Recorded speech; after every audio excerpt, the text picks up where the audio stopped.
A lot of what happens on TV, even reality TV, is fictional, but sometimes things get very real, and there are major consequences for everyone involved. Back when the internet was young and facts still had meaning, there was the History Channel featuring shows about, you guessed it, history. But that version of the network is long gone today. Here are the biggest scandals that hit the reality TV outlet that's now simply called History. In late 2012 and early 2013, the History Channel aired a single 8-episode season of a reality show called Bamazon. A high-concept treasure hunting show, Bamazon plucked 8 construction workers who couldn't find employment in their home state of Alabama, dropped them into the rainforest of South America, and instructed them to run a gold mining project. The show came and went with little fanfare, but one of the real-life construction workers at the heart of Bamazon made headlines 3 years later when he was arrested for his suspected role in the death of an acquaintance. Early one morning in Tallapoosa County, Alabama, 40-year-old Norman Dion Creighton was shot to death. His body was discovered by hunters in a forested area. The local sheriff's office apprehended 33-year-old Bamazon star Matthew Clayton McDaniel, who had been seen playing pool at a bar with Creighton the previous evening. In June 2018, a jury convicted McDaniel of murder. In 1997, the History Channel aired an hour-long holiday special called Christmas Unwrapped: The History of Christmas. Later released on DVD, the special sought to educate viewers on the origins of numerous Christmas traditions and how observances of the holiday have evolved over time. According to Christmas Unwrapped, Christmas was deemed such an unimportant holiday during the early years of the United States that lawmakers met on that day for decades, business as usual. The United States Congress sat in session and continued to stay open on Christmas Day for most of the next 67 years. That fun fact isn't really true at all, however. PolitiFact investigated and found that the U.S. Senate met for a moment on Christmas Day in 1797, and the House for a spell on December 25, 1802.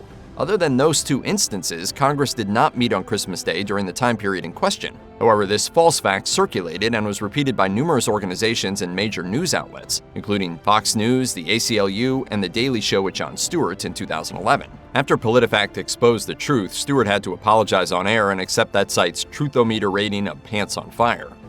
American Pickers is one of the most popular shows to ever air on the History Channel, and it made reality TV stars out of its pickers as well as its 3rd full-time cast member, Danielle Colby. She watched over the vintage trading business affairs while the other cast members were on the road, and she also started her own companies buying and selling old valuables, a Chicago store called 4 Miles to Memphis, and a bustling Etsy shop online. However, it would seem that Colby failed to pay her taxes on her earnings. In November 2013, assessors issued Colby a lien of $5,978.40, the amount she owed on retail sales tax, a guess by the government on account of how she'd not filed a return for the year in question. 2 months later, tax assessors issued Colby another lien in the amount of $5,957.20. And then, a few months after that, Colby received another lien for $5,936 in unpaid taxes on retail sales. In 2015, the History Channel aired the miniseries Texas Rising. With a cast including Bill Paxton, Jeffrey Dean Morgan, and Thomas Jane, it was a high-profile narrative dramatic series about the creation of the Texas Rangers law enforcement operation. Unfortunately, according to historians, Texas Rising was rife with errors and inaccuracies. The program even gets a major date wrong. A chyron dates the moment when General Santa Anna rides a horse through the destroyed Alamo as March 7, 1836. In reality, the Alamo uprising ended the day prior. In response to historians and journalists pointing out the flaws in Texas Rising, the History Channel released a statement. As historical fiction, it is designed to ignite interest, to inspire people to learn more about the past, to entertain, and to encourage them to form their own opinions. In May 2011, SEAL Team 6 located and executed al-Qaeda terrorist group leader and 9/11 attacks mastermind Osama bin Laden. Because the individual identities of the members would be of great interest to the United States enemies, security and secrecy is of extreme importance. And a program that aired on the History Channel managed to violate all that. In 2017, the channel aired Navy SEALs, America's Secret Warriors. In a segment about the unit's origins, producers introduced a 1980s-era photo of the 76 original members of the SEALs. No faces were obscured. A one-time SEAL told Page 6, "Why would they show that picture? I already am hearing from people who recognized me. Not cool." When reached for comment, a spokesperson at the History Channel said nothing was amiss because that photo had been passed around the internet for years. Ice Road Truckers is one of history's best-known reality shows, depicting the perilous lives of drivers in the iciest regions of Canada and Alaska. And sure, it's been criticized by actual trucker media like Truck News for exaggerating or even faking some of the danger. It is cracking. It's something fierce. I can't go any slower. Oh my gosh! But real scandal hit the show in 2013. According to a CBS report, star Tim Zicker abducted Lisa Cadeau after hiring her for escort work in Las Vegas. He claimed she overcharged him by $1,000 and demanded she meet him to settle the dispute. It was then that he dragged her back to his apartment, beat her, and tied her up in a closet. Fearing for her life, Cadeau gave Zicker the phone number of an undercover police officer, claiming he could pay her ransom. Zicker called the number and unknowingly arranged his own arrest. The Las Vegas Sun reported Zicker confessed on the spot that he intended to hold Cadeau hostage and prostitute her through Craigslist. Every so often, even the History Channel has to admit that some of their programming is a tad controversial, like the time they commissioned and then abruptly canceled a $30 million miniseries about the Kennedys. The Hollywood Reporter explained that an early leaked draft of the script caused an outcry among Kennedy family allies. And after months of rewrites and filming, the high-profile project was pulled entirely for being pretty much wall-to-wall slander and lies. Pisa, they made it sound like I like Hitler. Said I was anti-American. Me! Co-creator Joel Cerno defended his project via The Atlantic, claiming people were biased against him for being a staunch conservative making a series about the Kennedys. Conspiracy theorists also took the opportunity to insist that the surviving members of the Kennedy family had bullied the History Channel into dropping the show. But when the miniseries eventually did come out elsewhere, the Hollywood Reporter review called it, quote, dull, unwatchable, and a ham-fisted mess. Swamp People follows the lives of alligator hunters living in Louisiana, but alligators actually seem to be the least of the cast's worries. According to TMZ, Swamp People stars R.J. Molinaire and J. Paul Molinaire were arrested for attacking a man with a beer bottle. TMZ also reported that Trapper Joe was arrested for burning his girlfriend with a lit cigarette and then punching her in the chest. And Screen Rant detailed the time that Roger Rivers Jr. got in trouble with the law for selling illegal meat. We like it all. We eat everything down here. The Swamp People of the show proved so troublesome, Starcasm reports that most of the cast was suddenly fired before season 7 of the show, shocking fans and sending angry cast members into social media rants. Producers held firm, though, and remaining fans just had to deal with a whole new bunch of Swamp People. Bigfoot Captured was a feature-length special about the discovery and capture of a real Sasquatch. It was also, as Paste Magazine put it, a TV abomination. History Channel styled the show as a real documentary, despite the fact that the program was pure fiction. But not everyone recognized it as fake, leaving some viewers furious about pseudoscience being presented as fact, and others excited to discover proof of a real Bigfoot. At this point, I think Bigfoot's going to become a lot closer to reality. Not only did the channel fool their audience, they also more or less lied to their guest experts about the nature of the production. Professor Jeff Meldrum said via the Idaho State Journal that he was disappointed that the documentary faked evidence and had no interest in working from credible information. His suggestion for viewers? Take what you can from it and have a chuckle over the remainder. According to Variety, the show Hunting Hitler upset plenty of people by trivializing Hitler and giving credence to conspiracy theories about his escape to Argentina. If this were really a picture, Hitler would change history. But even more upsetting is the fact that the History Channel promised anonymity to one of their key sources, and then clearly broadcast his entire face to more than 180 countries. The team arrives at a private home where the informant, along with his translator Philippe, has arranged to meet them under the condition that his identity be protected. As the New York Daily News reports, the grandson of a Nazi war criminal agreed to appear on the program with the understanding that his face would not be shown. Production did blur his face out, except for one shot where it is clearly visible. An obvious disaster for someone who doesn't want to broadcast that his grandfather was a Nazi. Remember when the History Channel solved the mystery of Amelia Earhart, only to have their key piece of evidence immediately debunked by a blogger? When you hear the name Amelia Earhart, it's a question mark that's never been solved. According to Vanity Fair, the documentary Amelia Earhart, The Lost Evidence caused some short-lived excitement when it presented a photo of Earhart and her navigator alive and in the Marshall Islands after her mysterious disappearance. The documentary suggests that Earhart survived her infamous crash in 1937 and that the US government knew she was alive but covered it up. The network enjoyed a brief moment of historical triumph before they were thwarted by a blogger doing minimal research. National Geographic reported that Japanese military blogger Kota Yamano looked up the alleged location of the photo in the Japanese National Library's database and found that the pic was published in a Japanese coffee table book in 1935, 2 years before Earhart took her flight. So even if it were Amelia Earhart in that photo, which it's not, it proves nothing about her disappearance. American Pickers follows a couple of guys while they travel around the country and sift through piles of other people's junk in the hopes of finding treasure.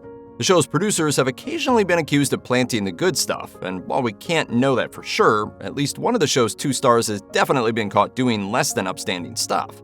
This is a perfect situation for a pick. Back in 2018, Frank Fritz pled guilty to charges of operating while intoxicated, which also included driving the wrong way on the interstate. According to the police report, Fritz was, quote, weaving about the roadway under the influence of Xanax and alcohol.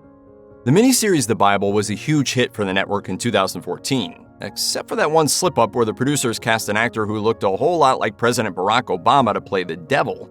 As described in The Guardian, the comparison went viral almost immediately after the 10-hour miniseries first premiered. You couldn't throw a stone emoji without hitting several hundred posts of Obama's face next to Moroccan actor Mohamed Ozani. Producer Roma Downey claimed the resemblance was a total coincidence, but the damage was already done. If you will bow down and worship me, I will give you the whole world. Time reported that when the Bible producers cut down the series for the feature-length film version Son of God, they decided to nix Satan entirely, hoping audiences would focus their attention on Jesus instead. The reality competition alone tries to one-up Survivor by abandoning its contestants in the middle of nowhere and then following their journey to survive alone in the wilderness. Happily, none of these people are naked, because another truly awful reality show already did that. I'm bored. The really stupid thing about all of this is that no matter how alone the series makes it look like these people are, of course they're not really alone. What about all the camera people who are literally everywhere, right?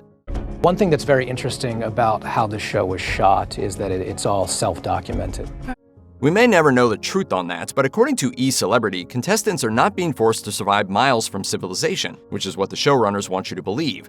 Instead, in many cases, the contestants are actually within an hour's walk to the nearest town, and sometimes they're in a place where there is a network of trails, which definitely seems to suggest that they're not really that isolated. History's Mountain Men features people pretending like they are living in the 17th century, except for when they watch TV while no one is looking. To me, there's way too much overdevelopment in this world, and I want to do at least my part in keeping some of it wild.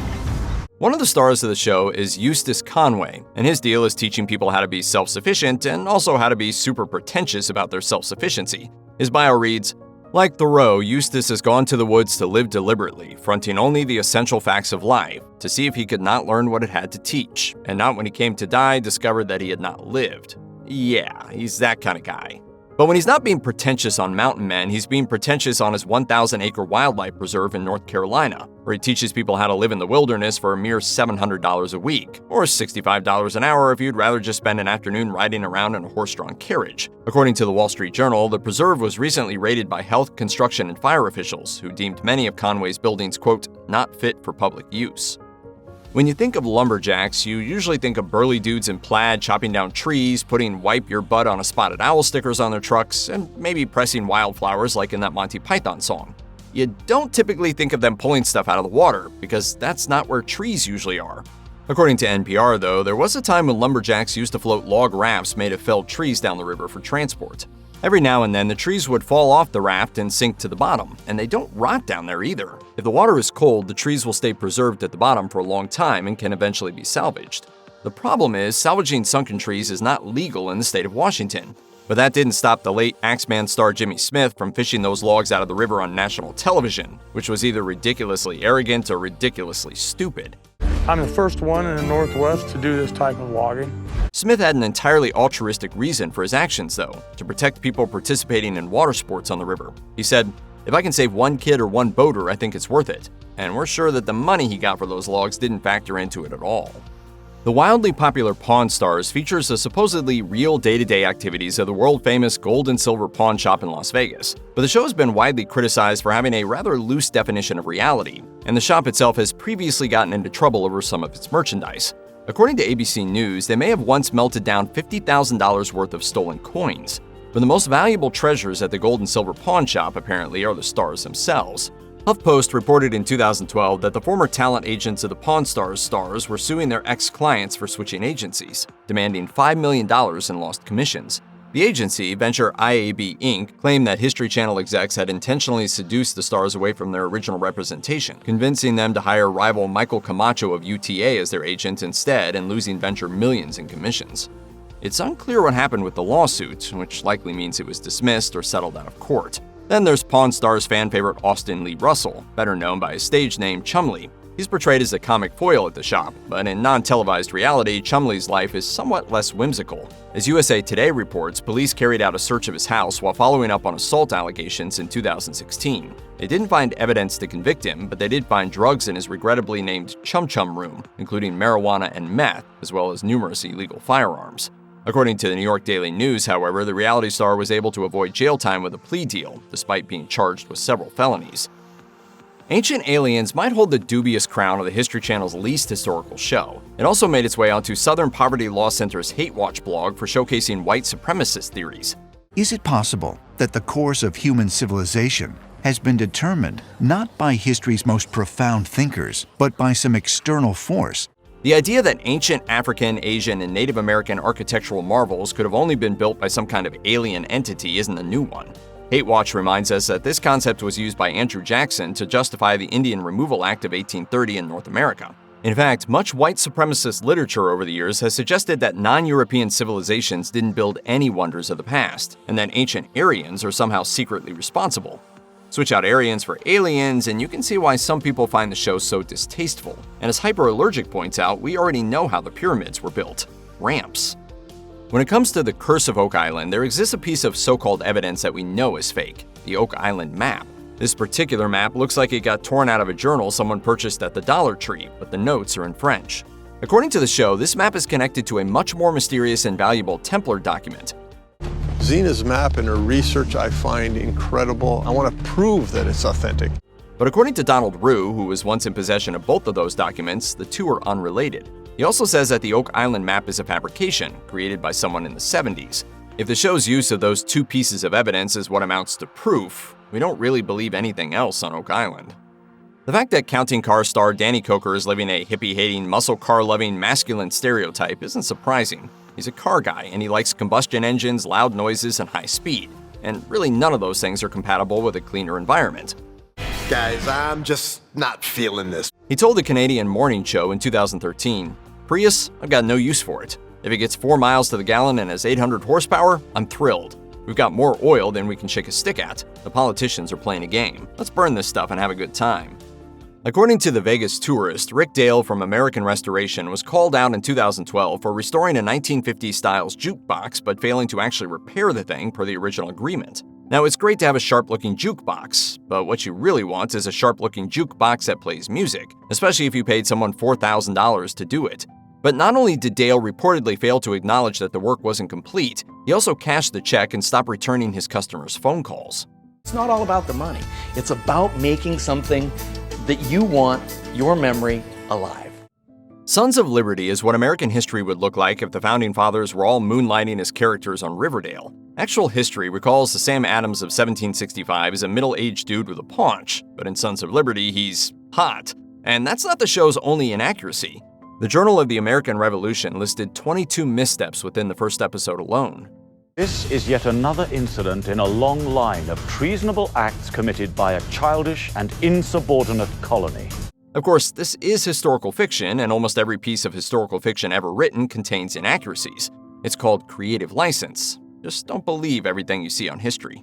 That freedom cannot be taken away from us. That is our God-given right. In history's defense, Vikings is based on the Old Norse sagas, which National Geographic reports were written down in the 13th century but were passed down verbally for centuries prior. So the facts recorded in the sagas have likely been embellished, altered, or even completely made up. Historians don't even agree on whether the show's central character, Ragnar Lothbrok, even existed. Who wants to be king? One of the biggest liberties showrunners took was with the relationship between Ragnar and Rollo. In real life, assuming Ragnar existed, the two men were not only not brothers, it's unlikely they ever even met. And the show's timeline is suspect too, as we see our favorite marauders raiding a monastery in Season 1 and then attacking Paris in Season 3, two events that happened 120 years apart according to Ranker. Also, the Vikings did wear helmets, though not horned ones. Christians didn't crucify heathens, and Vikings almost never fought pitched battles since they preferred raids. Sadly, that doesn't leave a whole lot of room for the truth. It's one of the world's most ridiculous conspiracy theories. The government is filling the air with chemicals so they can control the weather. Most people understand that this idea is ridiculous, because if it was actually true that the government was filling the air with chemicals in a bid to alter the weather patterns of the United States and beyond, they appear to be really, really bad at it. Most people think the idea is dumb, except History Channel, who evidently felt like it was worth discussing in an episode of That's Impossible called Weather Warfare. The special basically just repeated the whole conspiracy theory and provided a platform to the paranoid people who actually believe it, which is not a great thing to do in an era when half the population already doesn't trust science. Reality television is part exploitation, part making fun of people who deserve it, and part totally, utterly, and completely fake. But there are lines that even reality television producers try not to cross, and the producers of American Jungle definitely crossed one or two of them. The 2013 show American Jungle was short-lived, so you might not even remember it. It was presented as a show about native Hawaiians from rival groups fighting each other over hunting territory. The Hawaiian government was certainly not amused, claiming the show portrayed the participants in a culturally insensitive way, as well as portraying Hawaii's history inaccurately. According to officials in Hawaii, the show depicted illegal activities too, such as hunting at night and hunting feral cow without a permit. We're not sure how much any of this had to do with the show's swift cancellation, but it didn't get past its first 8 episodes. Shows about hidden treasure and unsolved historical mysteries tend to do well for history, but as anyone who was inspired by Indiana Jones can tell you, real treasure hunting is super boring. A neat collection. George Washington's campaign buttons. You're missing the 1789 inaugural, though. I found one once. That's very fortunate for you. So to get people to actually tune into a show about treasure, you kind of need to sensationalize, embellish, and just make things up as you go along. With that in mind, the accuracy of most treasure hunting shows is questionable at best. The history show Pirate Treasure of the Knights Templar was a short-lived series starring forensic geologist Scott Wolter and treasure hunter Barry Clifford. Their team was searching sunken wrecks off the coast of Madagascar that they believed were connected to the Portuguese Templars. The show was called out for unprofessionalism by UNESCO, which accused them of treating the research and recovery of the vessels recklessly, without proper precautions and actually damaging the sites. In response, Wolter claimed that UNESCO had a personal vendetta, writing on his blog, UNESCO hates Barry Clifford simply because he is the most successful pirate ship discoverer in history. Oh, okay, that must be it. Joseph Frontiera had a comfy little stint as a reality TV star / background character on the history series Counting Cars, but then he blew it. Or at least that's what a lawsuit filed against him by his former employers at Counts Customs says. Frontiera was accused of embezzling around $75,000 from the shop and using the money to buy plane tickets and make a down payment on a Range Rover. How did he do this? His accusers think he made rubber-stamped copies of the company boss's signatures, so the company's checking account could become his own personal checking account. The scandal was big news for a while, but the case was closed in April 2019, obviously finding in favor of Counts Customs. At a certain point, one has to wonder when the History Channel is going to change their name, because they certainly don't seem to be heading down a trajectory of finding more historically accurate subjects to talk about. One of history's semi-recent shows is a scripted drama called Project Blue Book, which is another show about aliens, although this one actually had a lot of factually correct stuff in it. Dr. J. Allen Hynek, for example, was a real person who worked as a scientific consultant for a government program called Project Blue Book, which collected 12,000 plus accounts of unidentified flying objects. The problem with the series is that it doesn't just stick to the real story, and it's not because the real story is super boring either. It's because it's just not exciting enough for big ratings. So history dumped a whole bunch of made-up stuff into the mix and gave it a stir, so there's just enough untruth that viewers have no idea what's real and what's fake. You know, as any good History Channel should do. Who doesn't love a good Kennedy assassination conspiracy theory? Most people actually, but that didn't stop history from airing an older docuseries called The Men Who Killed Kennedy, with additional episodes created for the 40th anniversary airing in 2003. The only people who really paid attention to the series were the relatives of Lyndon B. Johnson, because an episode called The Guilty Men implied that it was Johnson himself who plotted to kill Kennedy so he could become president himself. Johnson's family wanted to be able to rebut the episode, and History Channel tried to appease them by saying they'd hired experts to review the new episode that they had based on the book Blood, Money, and Power, How LBJ Killed JFK. And then, if they found more inaccuracies, they promised to air another program that would publicly debunk the theory. Who's at risk? Who's going to gain the most? Who wins in this deal? There's only one answer to that question, and that's Lyndon Johnson. Well, their experts must have found something implausible in the episode because History did issue an apology during a 1-hour special entitled The Guilty Men, A Historical Review, which concluded that the original episode should have never been broadcast. It's wrong. It's corrupt. It's dishonest. It's deceitful.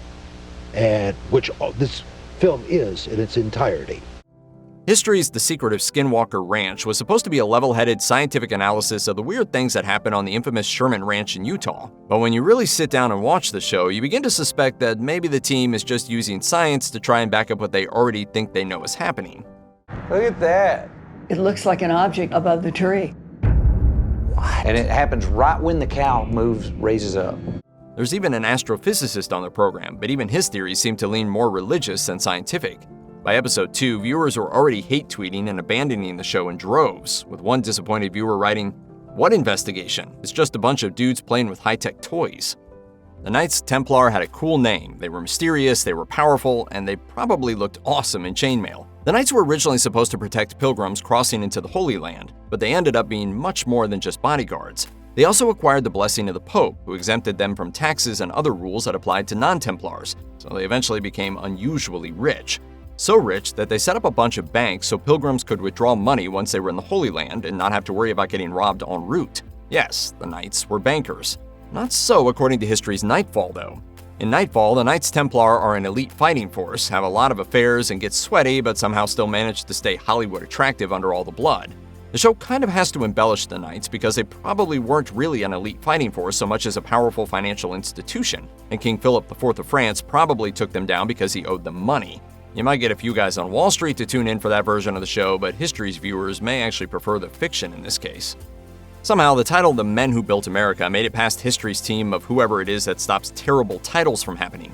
As it turns out, The Men Who Built America celebrates the accomplishments of a bunch of really rich dudes, but it also just ignores millions of workers who actually got their hands dirty, and perhaps even more tellingly, downplays or even villainizes the contributions of the people who toiled to bring these visionary heroes' visions to life. One episode in the miniseries depicts the Homestead Steel Strike, but even though the show is a documentary, it gets a lot of the facts completely wrong, implying that there was something sinister about the strike and the workers who plotted against poor, wealthy Andrew Carnegie.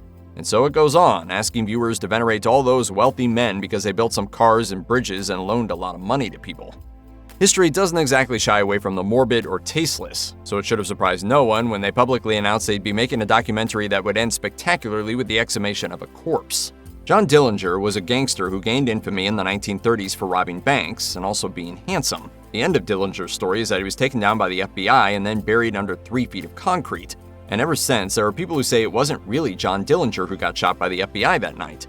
This rumor has persisted for so long that Dillinger's relatives decided to have him exhumed in order to finally answer the question, and history decided that it should be on video. As it turns out, though, it's not actually that easy to get permission to dig up a corpse, and Dillinger's family had to abandon the idea after a judge dismissed their case against the cemetery, which had denied permission for the exhumation. Before that decision, though, history decided to back out of the project. They didn't say why, but it might have had something to do with the fact that digging up corpses is morbid and morally bankrupt. Then again, that hasn't stopped history before. The Discovery Channel was once a very dry but very earnest item in the basic cable lineup. In the 80s and 90s, the cable network ran educational shows, but since every other channel decided to get into reality television in the new millennium, Discovery pivoted to a reality-heavy rotation too. And with reality TV comes scandal. The MythBusters crew educated as they entertained, informing the masses about how the world really works and debunking widely believed misinformation along the way. The gang also seemed to virtually always find a reason to blow something up. For science. The vast majority of the time, those explosions were conducted in a controlled environment with every precaution considered ahead of time. But with explosions, you really have to get all the boxes checked, or things go sideways. After a MythBusters-created explosion knocked her off her couch and shattered a window in her house in Esparto, California in 2009, Cheryl Stevens told KCRA-TV, "It was a boom that was just, I had never heard anything like that before. It was really weird." Seeing a plume of smoke and dust rise about a mile outside town, locals thought there might have been a plane crash or a building explosion. But it had merely been those pesky busters of myth attempting to see if the phrase "knock your socks off" had any basis in reality. They'd blown up 500 pounds of ammonium nitrate to remove the socks from a mannequin, but they didn't realize the explosion would be as big as it was. MythBusters paid for several broken windows in and around Esparto. In 2014, the Discovery Channel announced Eaten Alive, a 2-hour special featuring Paul Rosalie, a conservation advocate and snake expert, in his quest to locate a 25-foot-long anaconda he'd seen years before in the Amazon rainforest. While wearing a protective suit covered in pig's blood, He would allow the snake to consume him and then regurgitate him. Why? To raise awareness of the need to save the rainforest, obviously. PETA condemned the televised stunt, arguing that it was cruel to provoke an animal, but the Discovery Channel argued that the snake would ultimately emerge unharmed, as would Rosalie. I know a lot about anacondas. I would never hurt one. Despite the concerns, Eaten Alive aired in December 2014. It was ultimately much ado about nothing because Rosalie did not even get eaten alive. Worse, he didn't even find the right snake.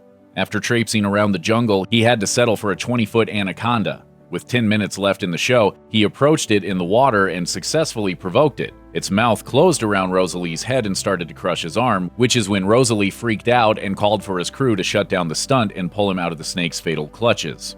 In the end, those most angered by Eaten Alive were viewers who expressed their disappointment at not actually getting to see what was advertised in the show's title. For 10 seasons now, armchair survivalists and people who like the idea but not the practice of camping have dutifully followed Alaskan Bush People, the Discovery Channel show about the large and extended Brown family as they try to live way off the grid and not die in the most remote parts of Alaska for months at a time. While the family is ostensibly from Alaska and certainly seem to embody the rugged Alaskan values they espouse on the show, not all of the family members actually live in Alaska all the time, which got them in trouble with the law. No, it's not illegal to stretch the truth on a reality show, but it is illegal to claim tax credits as an Alaskan resident when you don't live there. In 2014, not long after Alaskan Bush People premiered, a grand jury in Juneau issued indictments for members of the Brown family on felony charges of unsworn falsification and theft. Top dog Billy Brown and son Joshua Brown reached a plea deal, accepting fines and 30 days in jail while admitting they had left Alaska in October 2009, stayed gone until August 2012, but still accepted the subsidy that full-time residents receive from state oil money. Airing on the Discovery Channel from 2011 to 2014, Sons of Guns focused on a Louisiana-based company called Red Jacket Firearms, which made and sold customized weaponry to police departments, private security companies, and gun enthusiasts. That kind of business necessarily involves dangerous and explosive equipment, including guns, of course, as well as ammunition and pyrotechnics. Sons of Guns also involved a bit of travel, as Red Jacket sold to individuals and organizations all over the country. Shortly after the show's first season debuted, 2 crew members parked a rental truck filled with pyrotechnics and a few firearms outside Terminal B at the Dallas-Fort Worth International Airport. Then, looking for a third member of their party, they left the truck unattended. Yes, they briefly abandoned a truck loaded with explosives and guns outside an airport. Even worse, they did it on September 11, 2011, the 10th anniversary of the terror attacks of 9/11. Airport security and the FBI located the owners of the truck and grilled them. The crew members were eventually released and the lockdown terminal reopened after a couple hours. Besides reality shows, another constant in cable TV programming is alarmist commercials for wallets that claim to block hackers' attempts to steal information from radio frequency identification-enabled or RFID credit cards. It turns out that techno-criminals really can do that, and in 2007, MythBusters hosts Adam Savage and Jamie Hyneman tried to prove it. CNET reports that at the 2008 Last Hacking on Planet Earth conference, Savage claimed that the experiment was scrapped mid-production due to objections from advertisers in the technology and credit card sectors in a conference call with Discovery Channel brass. Savage described a conference call where Texas Instruments comes on, along with Chief Legal Counsel for American Express, Visa, Discover. Savage went on to say Discovery was outgunned and told not to air the episode. Texas Instruments spokesperson Cindy Huff told CNET that her company just had some questions for MythBusters about how they plan to broach the topic, and said it was MythBusters who decided not to pursue the episode.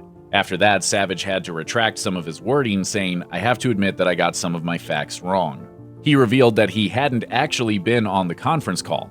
Nevertheless, MythBusters did eventually air an episode about RFID, but didn't address the technology's possible security flaws. American Casino, which aired on Discovery in 2004 before moving to sister network The Travel Channel the following year, gave viewers an inside look at the day-to-day business and operations that take place behind the scenes in one of the most secure and secretive places in the country, a Nevada gambling resort, namely the Green Valley Ranch Casino and Hotel in suburban Henderson. American Casino didn't rely much on the soap opera-like personal clashes that define most reality TV shows, but it provided for some shocking and tragic off-camera scandal. Michael Tata was featured on the show's first season, going about his job as vice president of hotel operations. In July 2004, while Discovery was in the middle of airing American Casino, Tata died at age 33. A medical examiner later determined the death to be accidental, likely due to a combination of alcohol and fentanyl, an extremely powerful opiate painkiller. American Casino got bumped from Discovery's lineup due to a scheduled hiatus, but producers got back to work making more episodes less than a month after Tata's death. About the worst thing a reality show can do is fake it. It makes viewers feel silly for investing so much time and emotional bandwidth in a series only to find out that it was staged. Discovery Channel's Man vs. Wild featured military-trained British survivalist Bear Grylls as he ventured into the wilderness with little more than his special set of skills. He always made it through, in part because most everything was staged. After the first season of the show aired, a crew member told the Sunday Times that Grylls wasn't always sleeping on twigs and leaves, but in a nearby hotel. On another occasion, an episode implied Grylls built himself a sturdy raft when in fact a crew had previously built it to see if it would float, then carefully disassembled it so Grylls could put it together himself. And those wild horses Grylls encountered? They were rented. When confronted with all this, Grylls didn't deny it. He apologized. He told the BBC, "If people felt misled on how the first series was represented, I'm really sorry for that." Meanwhile, the Discovery Channel owned up to how isolated elements had not been natural to the environment, or, fake. I've been all the way around this now. There's definitely an island. What American Chopper was to motorcycles, American Guns was to firearms. It showcased the goings-on at the Wyatt family's Gunsmoke Guns shop in Wheat Ridge, Colorado. In December 2012, Discovery Channel canceled American Guns and pulled reruns too. The network claimed it had decided weeks earlier to not renew the show, but it was only announced after the Sandy Hook Elementary School shooting in Newtown, Connecticut. Even if that hadn't happened, Discovery likely would have distanced itself from American Guns soon anyway because a massive scandal broke out. Shortly after a 2013 break-in and robbery, the IRS closed Gunsmoke to perform a search. A month later, an affidavit related to that search was made public. It all goes back to 2010 when the Bureau of Alcohol, Tobacco, Firearms, and Explosives received a tip that Gunsmoke, under manager Rich Wyatt, possessed 6 illegal firearms. That prompted a closer look at Gunsmoke's records, which revealed that the Wyatts didn't actually own the store as their show implied. Wyatt's signature appeared on sales tax returns from 2008 to 2011, but nobody's signature appeared on several other years' worth of tax returns because they weren't filed for a number of years. The government also alleged that the Wyatts underreported their wages to steal from the business, as evidenced by multiple large real estate and car purchases. In 2018, Rich Wyatt got a 78-month prison sentence for the gun dealing and tax charges. You're taking all this money. All this money, yeah. You can't do that. Discovery Channel's motorcycle series Monster Garage followed Jesse James and a team of mechanics, fabricators, and artists as they attempted to make extreme modifications to vehicles. For example, they tried to turn a DeLorean into a hovercraft. James came to the series with solid credentials as the owner and main builder of souped-up and custom motorcycles at West Coast Choppers. James also stakes historical and familial claim to his bad boy image. He says he's a distant descendant of Wild West scofflaw Jesse James. It would seem that the 21st century Jesse James broke the law just like his 19th century namesake. The California Air Resources Board levied a fine of more than $270,000 at James and West Coast Choppers, charging man and business with customizing and selling bikes that shattered the Golden State's clean air regulations. An investigation found that his monsters didn't come with state-certified exhaust and fuel system emissions gear, and that they generated 10 times the legal limits of hydrocarbons. James and company worked on the bikes in question between the years of 1998 and 2005, overlapping the time Monster Garage was on the air. Early one morning in December 2011, MythBusters visited a bomb range in Alameda County, California, about 25 miles north of San Jose. They had been there more than 50 times already. This time, they brought along a cannon built especially for the show and tested the trajectory of a softball-sized cannonball. The projectile was intended to blast through a few barrels of water and a wall of cinder blocks, then come to rest somewhere in the protective hills around the bomb range. The cannonball missed the water barrels intended to slow its flight. It soared through the wall and bounced off one of the hills and into the nearby town of Dublin. The cannonball kept going through the door of a house, through the walls of an upstairs bedroom, and through the window of a minivan 100 feet away. That house was occupied by 3 people at the time who somehow didn't even wake up. MythBusters sent a producer to the home and agreed to meet with the family's insurance companies to work everything out. Right. Well, it radically altered our entire safety procedure and our approach and a mental approach to safety from the ground up. The high-stakes reality show Dual Survival followed a pair of experienced survival experts braving different harrowing situations. Stars including Cody London and Joe Ted-Eye would be unceremoniously dropped into wilderness scenarios that mimicked real-life or historical challenges. They'd replicate the experiences of lost, cold, and hungry sailors, hikers, or mountaineers. Viewers found that drama compelling and novel, and Discovery Channel aired 9 seasons from 2010 to 2016. In May 2016, London filed a lawsuit accusing the show of using misleadingly edited footage to cast him in a bad light.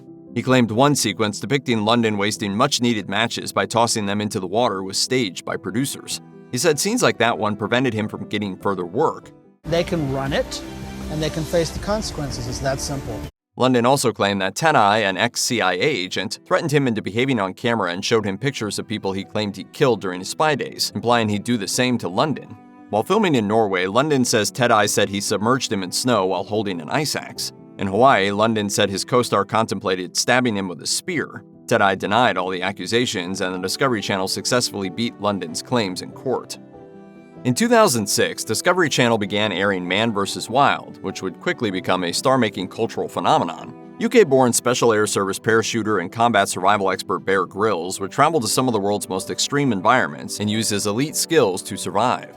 Broadcast in 200 countries, Man vs. Wild was one of the most watched shows in Discovery Channel history until the show was canceled in 2012 after its 6th season. A spokesperson for the network told The Hollywood Reporter, "Due to a continuing contractual dispute with Bear Grylls, Discovery has terminated all current productions with him. The network reportedly wanted Grylls to be heavily involved in 2 other series, and he was contractually obligated to participate. Grylls objected to the terms of that agreement, and Discovery opted to let go of one of its biggest stars rather than negotiate a new contract." One Saturday morning in January 2020, Discovery Channel aired an hour-long program called Pet Tales with Greta, an interview show about animals. Its seeming educational nature almost felt like a throwback to the kind of thing that Discovery Channel broadcast years earlier. The problem with the special was that it didn't really seem like a Discovery Channel show. Its host and executive producer Greta Van Susteren is a former Fox News personality who left after network boss Roger Ailes faced numerous allegations of sexual misconduct and harassment. Curiously, former Fox News host Bill O'Reilly was one of the guests on Pet Tales, along with NFL legend Terry Bradshaw and singer Katharine McPhee. This, despite the fact that O'Reilly was fired from Fox after the New York Times discovered that the network paid $13 million to settle sexual harassment claims made against him. When viewers complained online about O'Reilly's appearance, Discovery Channel released a statement explaining that it took no responsibility for the content of Pet Tales with Greta, because it wasn't really a Discovery Channel production. The makers of the special bought the airtime, an arrangement generally reserved for infomercials. What's her main issue? Holly's issue is always the same: dinner. Discovery Channel's hit reality series Deadliest Catch shows how dangerous it is to be a professional fisherman. That concept has made for a massive amount of programming. The flagship Deadliest Catch series has produced more than 340 episodes since 2005, and spin-offs including Deadliest Catch Bloodline, Deadliest Catch The Viking Returns, and Deadliest Catch Dungeon Cove have added another few dozen hours to the franchise. Deadliest Catch is a cash cow for Discovery Channel, so when contracted parties fail to deliver on producing more, Discovery will take matters into the courtroom. In 2010, 2 Deadliest Catch co-stars, brothers Jonathan and Andy Hillstrand, filmed for 2 weeks on a contracted spin-off special called Hillstranded. It was supposed to show the pair engaging in non-fishing activities in Alaska. They reportedly never turned in any footage to Discovery, and when producers tried to contact the Hillstrands to ask about the status of the show, they received an email from the Hillstrands' lawyer calling for all communications to cease. Discovery sued the brothers for $3 million in damages, estimating what they lost by not having the special to air. The Hillstrands briefly quit Deadliest Catch, but were permitted to return after the lawsuit was settled. Josh Harris was all over Deadliest Catch for a decade and a half. In addition to appearing on nearly 200 episodes as a captain of the Cornelia Marie and other fishing vessels, he co-starred in a slew of spin-offs like After the Catch, Deadliest Catch Bloodline, and Deadliest Catch The Bait, while also serving as a consultant to Discovery Channel producers. In 2022, the Discovery Channel quickly fired Harris.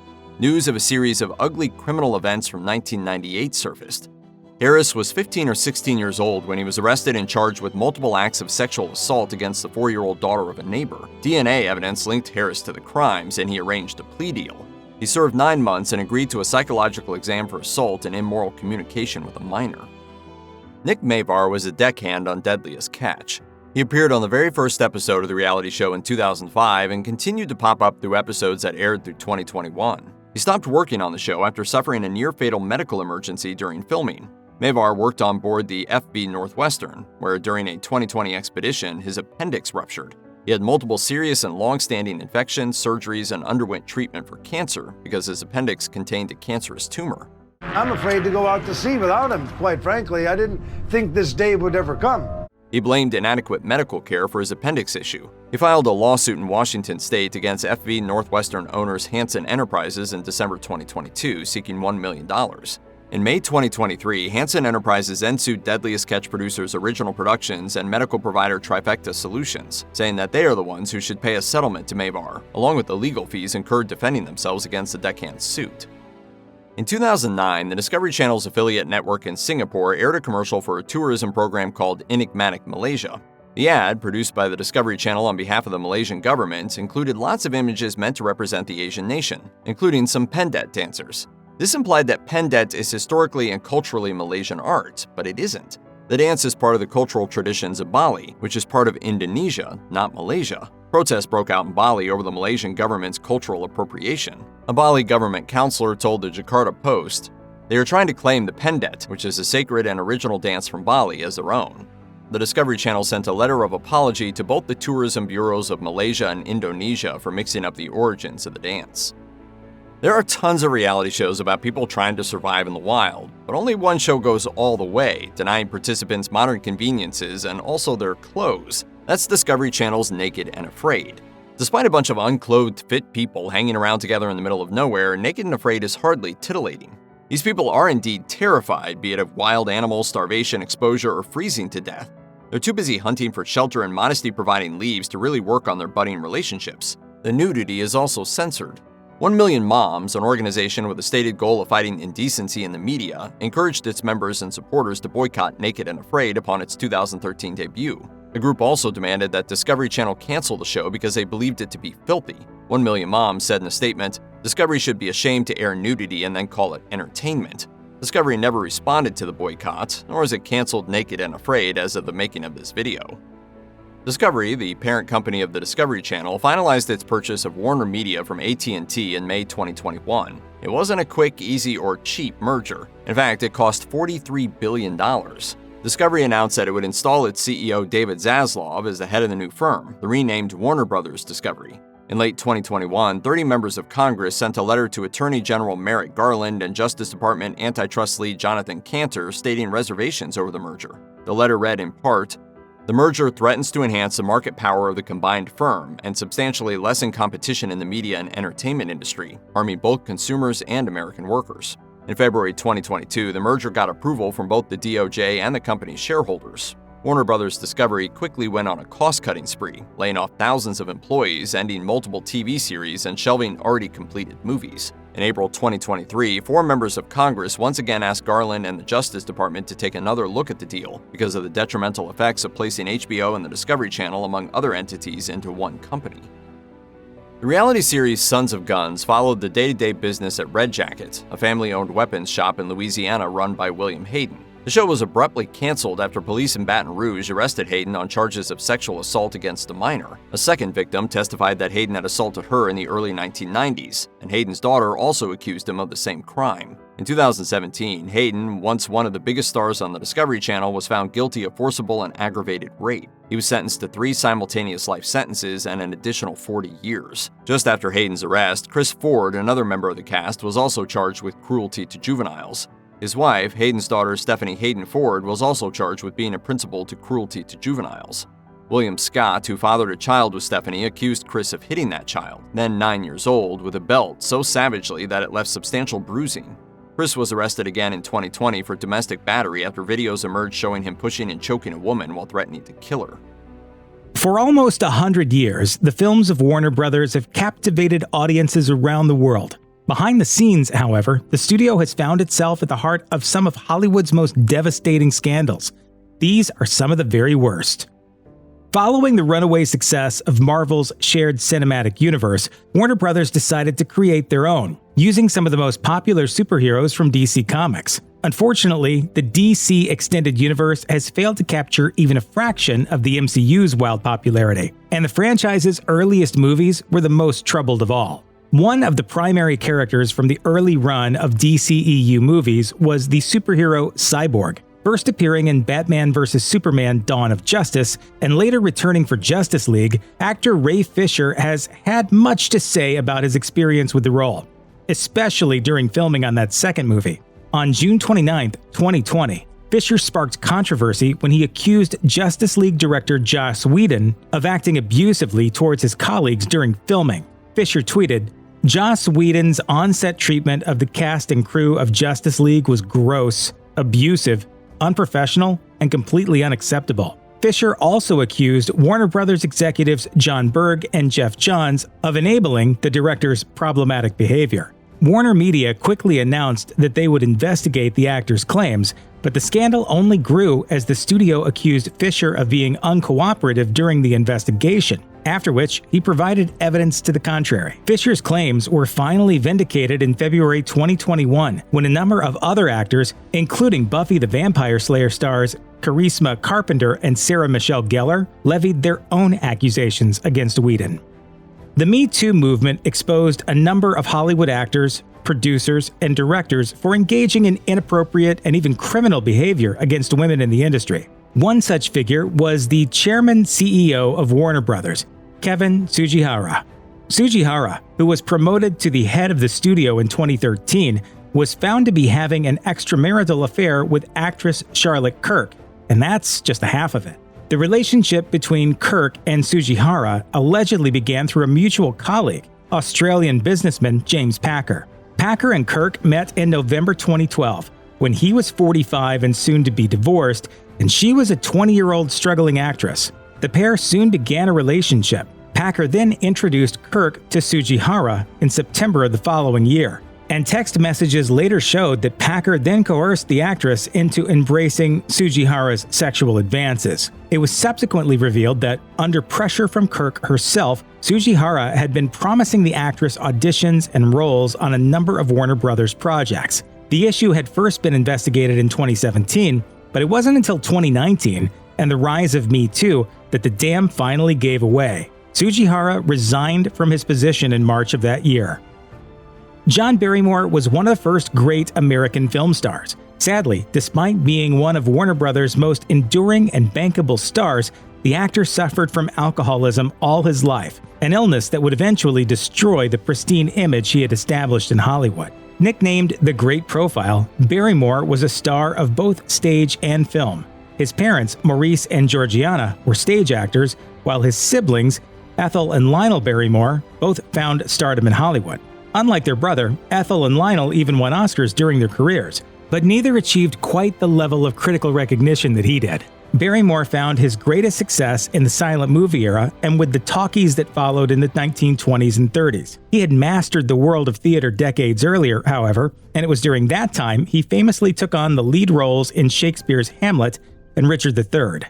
To be or not to be, that is the question. Throughout both of those periods, however, Barrymore's excessive drinking and outrageous behavior gradually destroyed both his reputation and his health. Toward the end of his life, Barrymore declared bankruptcy and was forced to turn to radio in an attempt to make a financial comeback. Fittingly, his final film, Playmates, had Barrymore playing a washed-up Shakespearean actor. Then, during an appearance on a radio program on May 14, 1942, Barrymore announced his retirement from acting. He died just 2 weeks later. Long before the Me Too movement hit the front pages in the late 2010s, sexual abuse was more or less commonplace in Hollywood. Combine a horde of inflated celebrity egos and nearly unlimited power with an awestruck fan base and actors desperate for work, and a culture of harassment is almost bound to be the result. That being said, when Warner Brothers star Errol Flynn was put on trial for unlawful sex with a minor in 1943, the scandal quickly became front-page news. Flynn had long been typecast as the dashing, energetic hero of adventure cinema, but behind the scenes, he was a notorious drinker and womanizer. Flynn was arrested in 1942 after two women accused the actor of seducing them when they were just 17 years old. In court, Flynn's team of lawyers were able to paint the two women in an unfavorable light, besmirching their reputations by bringing up their previous affairs and abortions. The jury took only 13 hours to acquit Flynn. Despite avoiding jail time, however, Flynn's reputation took a permanent hit, and he never again reached the level of fame he had once enjoyed. From the late 1930s through to the 1950s, the House Un-American Activities Committee held a number of hearings that became practically synonymous with the fear and paranoia of the Red Scare. During World War II, the Warners had become outspoken critics of the Axis powers, and even worked with the U.S. government to produce patriotic anti-fascist content. After the war ended and the Soviet-U.S. rivalry came to the fore, the studios and the government turned their guns against the left wing of the political spectrum.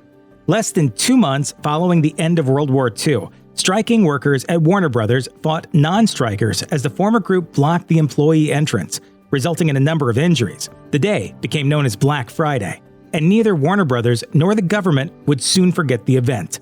When Jack Warner testified at an HUAC hearing in 1947, he accused a dozen individuals of being hardened communists.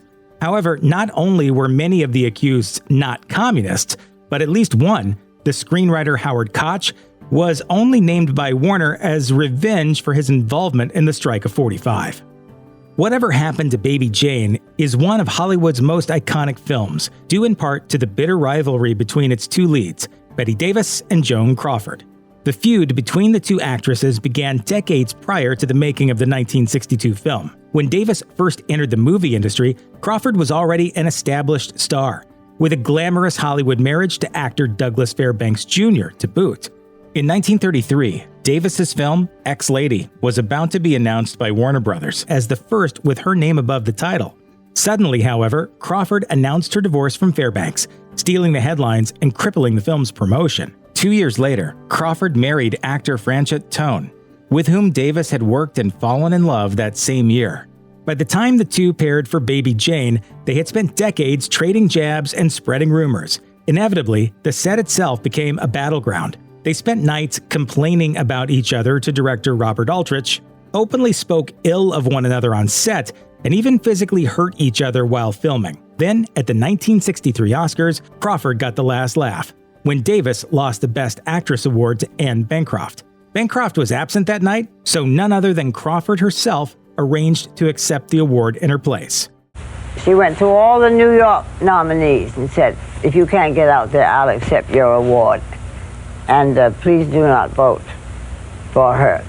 When New Hollywood took shape in the counterculture and film schools of the 1960s and 70s, many of the regulations and taboos that were once placed on movies became irrelevant. And among the most shocking, controversial movies that followed was Stanley Kubrick's 1971 thriller, A Clockwork Orange. Though Warner Brothers had released plenty of controversial films before, Kubrick's film remains infamous for the backlash it received upon its initial release. The movie follows the main character, Alex, played by Malcolm McDowell, a young teenage boy who, with his gang of droogs, inflicts violence upon random people in a future punk England. In an interview with The Guardian, McDowell later revealed that he had watched violent movies and concentration camp footage for months with Kubrick in order to prepare for the role.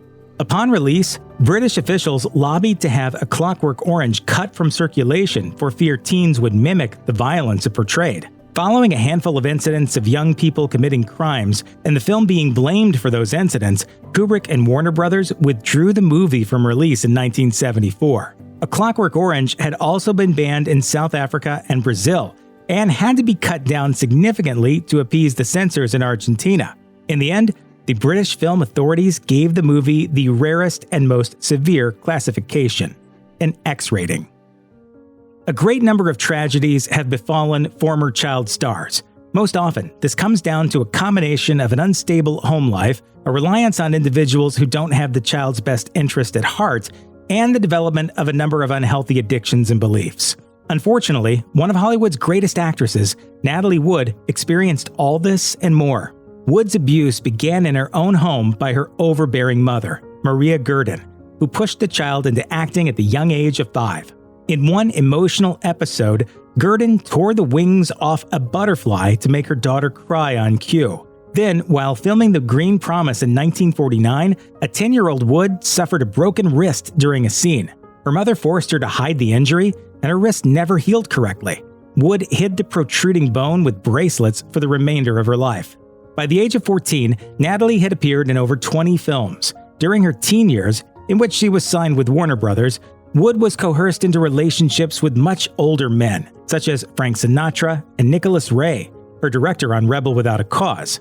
According to Suzanne Finstad's book, Natasha, the biography of Natalie Wood, Wood was then assaulted by an unnamed movie star at the age of 16. Wood's death at 43 years old remains one of Hollywood's great mysteries, as many still believe her husband, actor Robert Wagner, might have played a role in it. Of course, Warner Brothers isn't just a meaningless name. The Warners, Harry, Albert, Sam, and Jack, all built and ran the company that turned their name into an American institution. At the same time, however, there were a number of skeletons in their closets. None of the brothers were much alike. In fact, Hollywood Stories summarizes the four brothers as such: the womanizing Jack, the conservative Harry, the quiet Albert, and the visionary Sam. Despite their differences, however, the four were able to get along for a period, until 1927, when Sam Warner, whose contributions helped make the first ever talkie, died of a brain tumor 2 days before its release. The jazz singer was a hit and became a game changer in Hollywood. After Sam's death, however, Jack and the two surviving brothers spent the rest of their days feuding. Harry and Jack's relationship was the most strained in the family, and their clashing personalities led to a number of conflicts. Harry was quiet and conservative, whereas Jack was wild and flamboyant. Jack was known as a playboy, while Harry was married just the once. Harry also refused to help the HUAC during its hearings, while Jack was more than happy to smear his enemies as communists. Their relationship finally came to an abrupt end when Jack tricked Albert and Harry into selling their shares of the company, just so Jack could buy it all and become the head. After that, the brothers never spoke again. HBO has long been known for pushing the boundaries of what most people will watch. Over the years, the premium TV channel has courted scandal with its range of adult programming, but some of HBO's gambles have turned into missteps. Here are the biggest scandals to have hit HBO. Film and television productions can get away with a whole heap of hijinks. Stars can show up drunk, directors can come out with some pretty stupid stuff on social media, and all kinds of collateral damage can take place, without ever harming the production itself. Hurt an animal, however, and people will start to feel a lot less generous. According to the Huffington Post, back in 2012, HBO had a short-lived series called Luck, which starred Dustin Hoffman and was about the often ugly world of horse racing. Unfortunately for HBO and pretty much everyone involved in the series, some of the ugliness of the real-world sport made its way into the show's production. It didn't take long for Luck's luck to run out. As it turns out, horses are very large and easily startled, making them far more accident-prone than other animal stars. The problems for Luck started right out of the gate when a horse broke a leg during the pilot episode and had to be put down. After Luck's third on-set equine death, the network released a statement defending its safety record while simultaneously explaining why it couldn't guarantee that it could keep its four-legged stars safe. It read, "Safety is always of paramount concern. We maintained the highest safety standards throughout production, higher in fact than any protocols existing in horse racing anywhere, with many fewer incidents than occur in racing or than befall horses normally in barns at night or pastures. While we maintain the highest safety standards possible, accidents unfortunately happen, and it is impossible to guarantee they won't in the future. Well, there's one way to guarantee those accidents stop happening. Cancel the show, which is exactly what HBO did."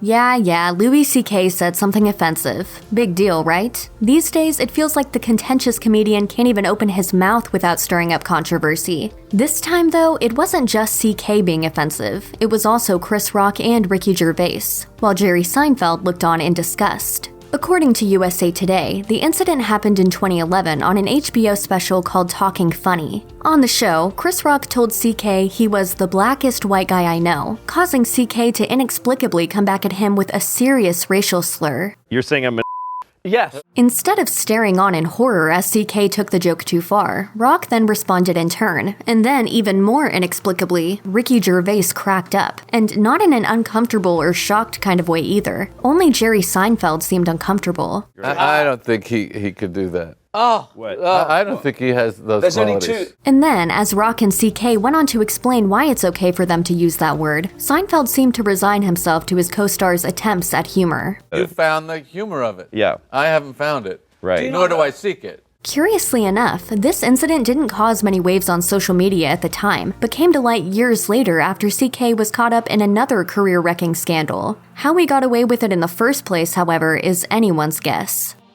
Ari Shavit's book, My Promised Land, is a love story to the nation of Israel, and it had such a profound impact on HBO chief Richard Plepler that he wanted to make it into a film. During a panel at the 2014 INTV conference in Jerusalem, he said, "What a privilege to capture the essential truths of this book and to make a film that could reach millions of people, not only in Israel and the US, but all over the world."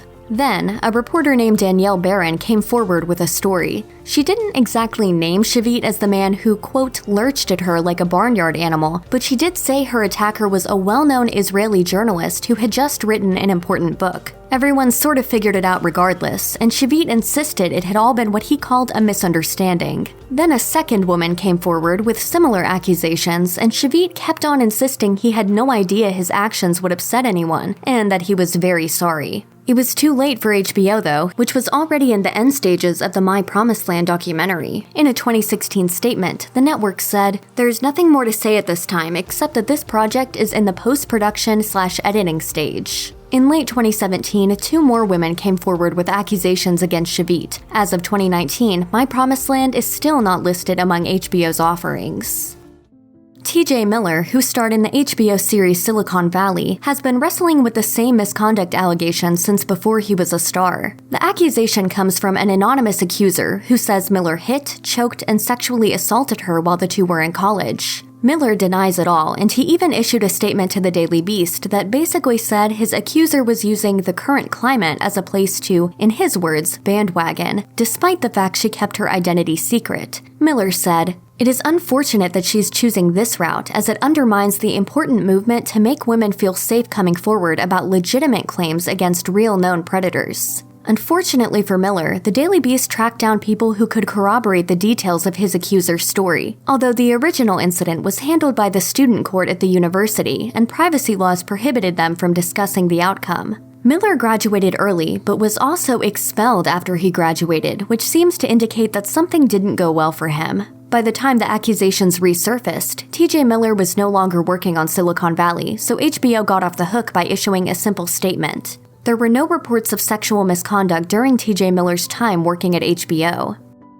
Considering Brexit has been one of the most controversial political issues in recent British history, it's no surprise that a movie about the subject should be equally contentious. In Brexit, the Uncivil War, Benedict Cumberbatch plays Dominic Cummings, the man behind the Brexit campaign. Cummings was always a highly controversial figure, and the film doesn't paint him in an especially even light. Is it immigration? Is it immigration? You can be honest. Is it immigration? What about immigration?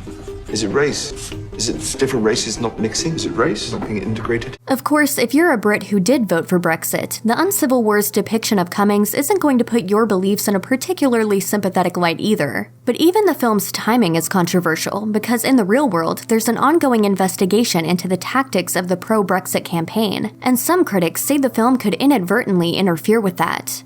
One journalist has compared it to a hypothetical scenario in which an American studio released a film about the Mueller investigation while it was still ongoing, something which probably wouldn't make a lot of people happy. Most episodes of Game of Thrones are pretty gory to say the least, so you might be forgiven for thinking it would be kinda cute for the show to sponsor a blood drive. When this actually happened, however, things didn't go too well. According to the Daily Beast, the blood drive was called Bleed for the Throne, and participants were entered to win a trip to the season premiere in New York, and also received a limited edition Iron Throne t-shirt. That wasn't the bad part though. The real news behind the blood drive was that gay men were excluded from participating, unless they'd been celibate for at least 12 months. The reason? Because the FDA said so. Gay men have actually been prohibited from donating blood since the early years of the AIDS epidemic. Today, it's a pointless and discriminatory restriction since HIV isn't exclusively a disease of the gay community, and donated blood is already screened for infectious diseases. There were alternate ways for people who couldn't donate to enter the competition, but the press materials didn't exactly make that information obvious, and even still, it seems like the kind of thing that ought to remain in the past. Before Brett Kavanaugh, there was Clarence Thomas, the original Supreme Court member to have been accused of sexual misconduct. As you probably know by now, HBO is pretty fond of making movies about this issue, so naturally, they decided they were going to make one about Clarence Thomas and his accuser, Anita Hill. According to The Wrap, however, DC lawmakers weren't especially pleased with Confirmation, mostly because they were annoyed about its portrayals of themselves. Former Senator Alan Simpson of Wyoming even said he'd sue, saying at the time, "An attack unanswered is an attack believed." That was back in 2016 though, and nothing seems to have come of his threats. Simpson also complained that the script seriously distorted the actual events of 1991, when Anita Hill was called to testify at Thomas's Senate confirmation hearing. In response to Simpson's complaints, HBO defended their process and said the film was well-researched and vetted, and that it also, quote, "speaks for itself." For centuries, elephants have been horribly abused by their captors. They're not domesticated animals, so the only way to make them do what humans want is to be inexcusably cruel to them. Unfortunately, things aren't much different today, even in Hollywood. According to Show Snob, Westworld got into trouble with PETA in 2018, not just because they employed elephants on their show, but also because the elephants came from a company that PETA says is known for its abusive training practices. PETA even dug up a video which appears to show the abusive training of one of the elephants specifically used in that episode. Obviously, it's cheaper to use real elephants than to painstakingly animate them with CGI, but if Game of Thrones can do it with all their direwolves and dragons, it seems like Westworld could have too, and avoided the whole ugly scandal in the process. And elephants?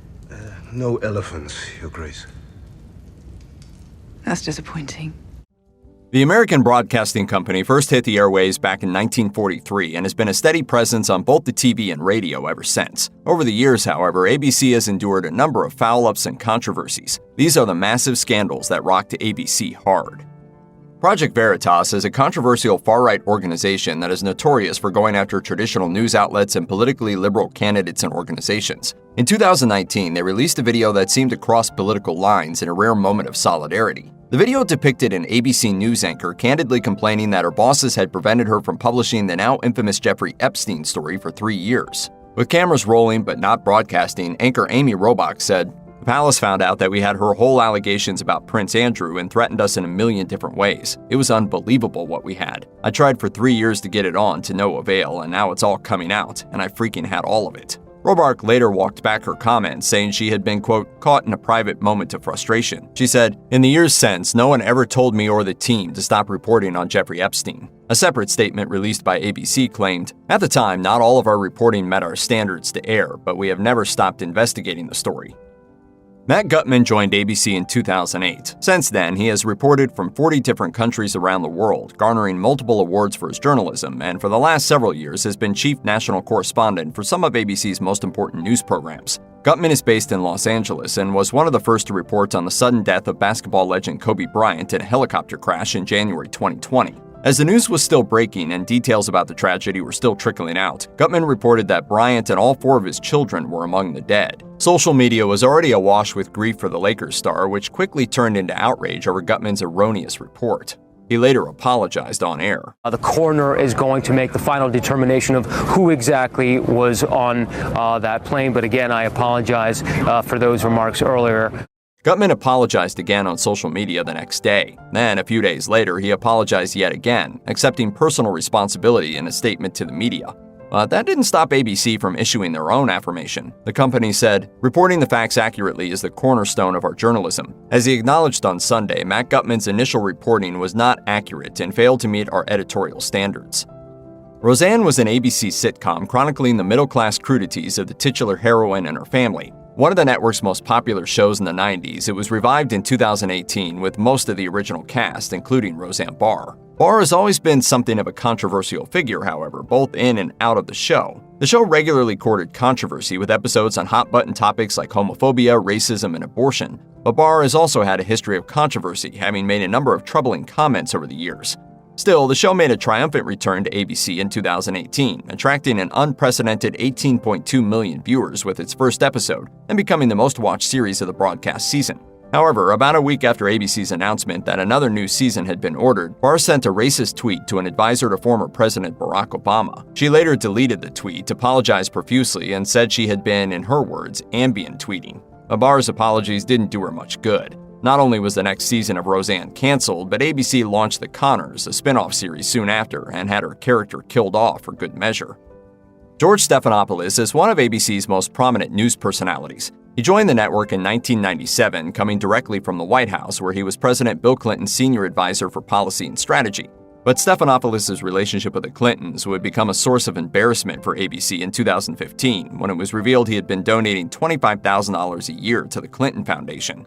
Stephanopoulos later apologized on his show, saying he, quote, should have gone the extra mile to avoid even the appearance of a conflict. But I should have made additional disclosures on air when we covered the foundation, and I now believe that directing personal donations to that foundation was a mistake. CNN described the reactions to his apology as mixed. Many critics noted that the scandal was made all the worse as Stephanopoulos was personally covering the Clinton Foundation at the time. One writer for Politico wrote, "The donation corrodes much of the journalistic credibility Stephanopoulos has labored so carefully to accumulate." Nonetheless, Stephanopoulos seems to have weathered the scandal. While many Republicans and conservative commentators predictably demanded that ABC ban Stephanopoulos from anchoring political coverage in the 2016 election, their efforts amounted to nothing.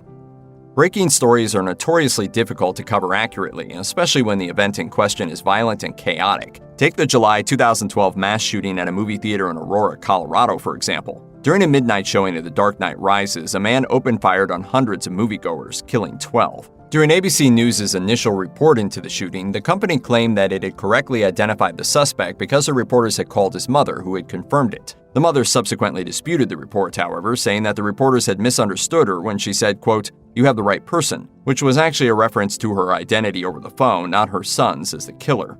ABC's mistake was compounded by yet another misidentification as part of their initial report, basing their assumption off a web profile of a separate man with the same name. Both the network and the reporter involved apologized the same day. In 1995, Disney acquired ABC for $19 billion, making it the third largest corporate merger in history at the time, and kind of a win-win for everyone involved. But by 2002, a bad economy and low ratings had prompted Disney executives to shake things up at ABC. To do this, they replaced the long-running news program 2020 with a Disney show, inserted entertainment programs into NewsHour slots, and even tried to lure David Letterman from CBS, effectively ending the more than 20-year run of Nightline. Replacing a hard news program with The Late Show may seem like a strange decision, but the two programs had actually been competing in overlapping time slots for 20 years, with Nightline frequently coming out on top. The problem was that Disney's offer was a violation of Nightline anchor Ted Koppel's contract, as well as a hugely unpopular move with the general public. In fact, Letterman was so embarrassed by ABC's attempt to court him that he even offered to be the first guest on Koppel's new interview show. In April 2004, America was 3 years into the Afghanistan war and 1 year into the war in Iraq. Especially in light of the year's coming presidential election, both conflicts weighed on voters' minds. So in their last broadcast of the month, Nightline devoted the entire hour to reading the names and showing the pictures of all 721 United States service members killed in Iraq since the war began. Anchor Ted Koppel closed the broadcast by saying, "The reading tonight of those 721 names was neither intended to provoke opposition to the war, nor was it meant as an endorsement." Sinclair Broadcasting Group prevented this episode from airing on its local affiliates, prompting a stern rebuke from Republican Senator John McCain. Sinclair is well known for being a conservative-leaning media group, so their actions certainly seem politically motivated. The program was actually far more successful than ABC's producers had expected, which led to Fox News airing their own alternative list, listing what America had apparently accomplished in Iraq. ABC then repeated their stunt a month later, with Koppel reading out the casualties from Afghanistan, and then a year after that, reciting the names of the soldiers killed in Iraq since a previous broadcast. For years, the American freelance journalist Nate Thayer had been hunting for the former Cambodian dictator Pol Pot. He finally tracked him down in 1997 and wrangled his way into conducting what would be the last ever interview with the mass-murdering architect of the killing fields. Thayer met with ABC News star Ted Koppel about broadcasting the interview on ABC for $300,000 in full credit. It subsequently aired on Nightline as an ABC News exclusive, which isn't what they allegedly agreed to. Thayer in turn sued ABC News for stealing his work. According to the lawsuit, ABC did the exact opposite of everything the company had agreed to. Thayer later said, "Koppel returned home with a copy of my videotape. I gave it to him in exchange for his strict promise that its only use would be on Nightline. However, once he had a copy of the tape, ABC News released video, still pictures, and even transcripts of my interviews to news organizations throughout the world. And they didn't even pay him." When Thayer was later nominated for a Peabody Award for the video, credited as an ABC News correspondent, he turned down the award in anger. Koppel called to congratulate him on the award, but Thayer wasn't having it. "I'm going to go to the Peabody Award ceremony and refuse the award and tell the planet what unethical thieves ABC are and how you, Ted Koppel, acted as their pimp." He was banned from the awards ceremony as a result. The lawsuit was later settled by both parties, but Thayer wouldn't receive his money until 15 years later. Brian Ross was a veteran ABC reporter of 24 years. Since joining ABC, Ross had been awarded multiple Peabody Awards, a half-dozen Emmys, and over a dozen other awards for excellence in journalism and broadcasting. A longtime colleague at ABC even told the Washington Post that Ross and his decades-long partner Rhonda Schwartz, quote, were the star investigative team of ABC News. The president of ABC News, in a memo printed in the New York Times, once said, "Their work has led repeatedly to real changes in policy in the U.S. and around the world." Unfortunately, a single mistake brought Ross and Schwartz's careers crashing down. In December 2017, Ross failed to fact-check a piece in which he reported that Lieutenant General Michael Flynn said that then-candidate Donald Trump had instructed him to contact Russian officials during the 2016 election campaign. This was a massive scoop that, for a while, set the world of American politics on fire, but turned out to be largely baseless. ABC were aghast, and the network issued an official apology and retraction, explaining the story, quote, fell far short of their news standards. Ross had made mistakes with his work in the past, but this is the one that got him fired. He and his partner later moved to the Law and Crime Network. In 2019, two of ABC's premiere shows had to issue retractions and apologies after airing a truly embarrassing error. An October Sunday edition of World News Tonight broadcast a video that the ABC anchor described as showing Turkey's military bombing Kurd civilians in a Syrian border town. The segment was then replayed on Good Morning America the following morning. However, the video was quickly cast in doubt by a Gizmodo report that afternoon. It turned out that the Knob Creek gun range in Kentucky holds nighttime public shoots twice a year, and that the explosions in the video were identical to those seen in a video filmed at the range. Within a few hours, both Good Morning America and World News Tonight tweeted, "Correction, we've taken down video that appeared to be from the Syrian border immediately after questions were raised about its accuracy. ABC News regrets the error." That evening, Knob Creek Gun Range posted on Facebook that it was, quote, marked safe from the Turkish invasion in Kentucky today, and thanked ABC News for the free advertising. NBC is one of America's oldest broadcasting organizations, so it'll come as no surprise to find that the company has endured a few controversies over the years. From celebrity outbursts to sinister cover-ups, these are the biggest scandals to hit NBC. Since its 1952 premiere, The Today Show has grown into an NBC mainstay. Starting in 1994, Today was helmed for over 20 years by Matt Lauer, one of the network's biggest names, who helped the show reach the heady heights it enjoys to this day. Lauer was also among the highest-paid people in news media, earning $20 million a year through his last contract in 2016. That was his last contract because the next year, NBC fired Lauer after a review of his behavior prompted by a colleague's accusation of sexual misconduct.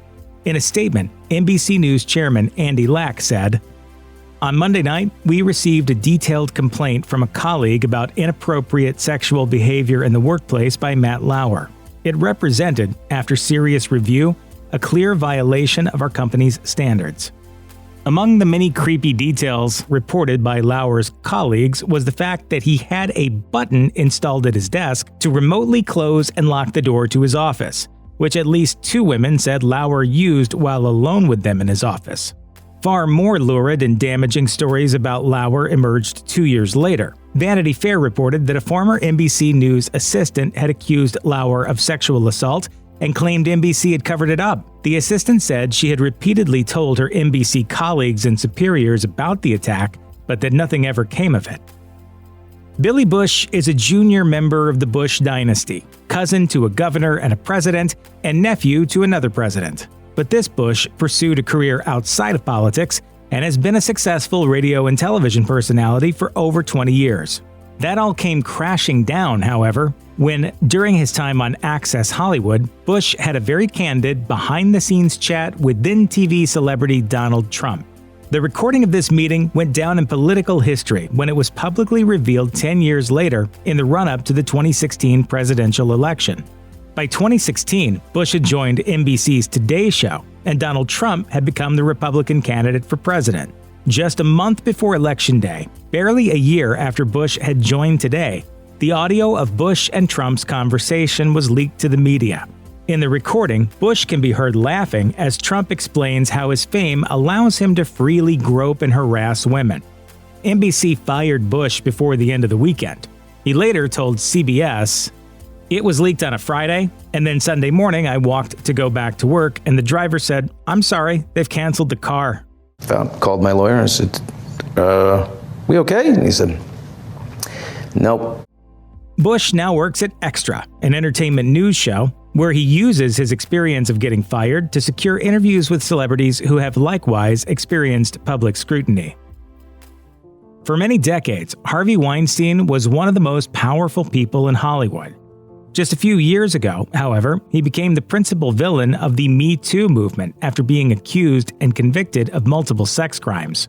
Journalist Ronan Farrow's expose on Weinstein did more than reveal Weinstein's atrocious conduct, however.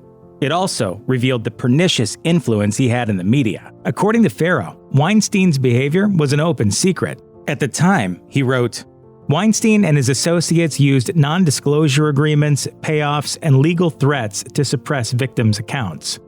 Furthermore, Farrow alleged that NBC had been covering up for Matt Lauer for years, that Weinstein knew about it, and that he had used blackmail to dissuade NBC from reporting on his own crimes.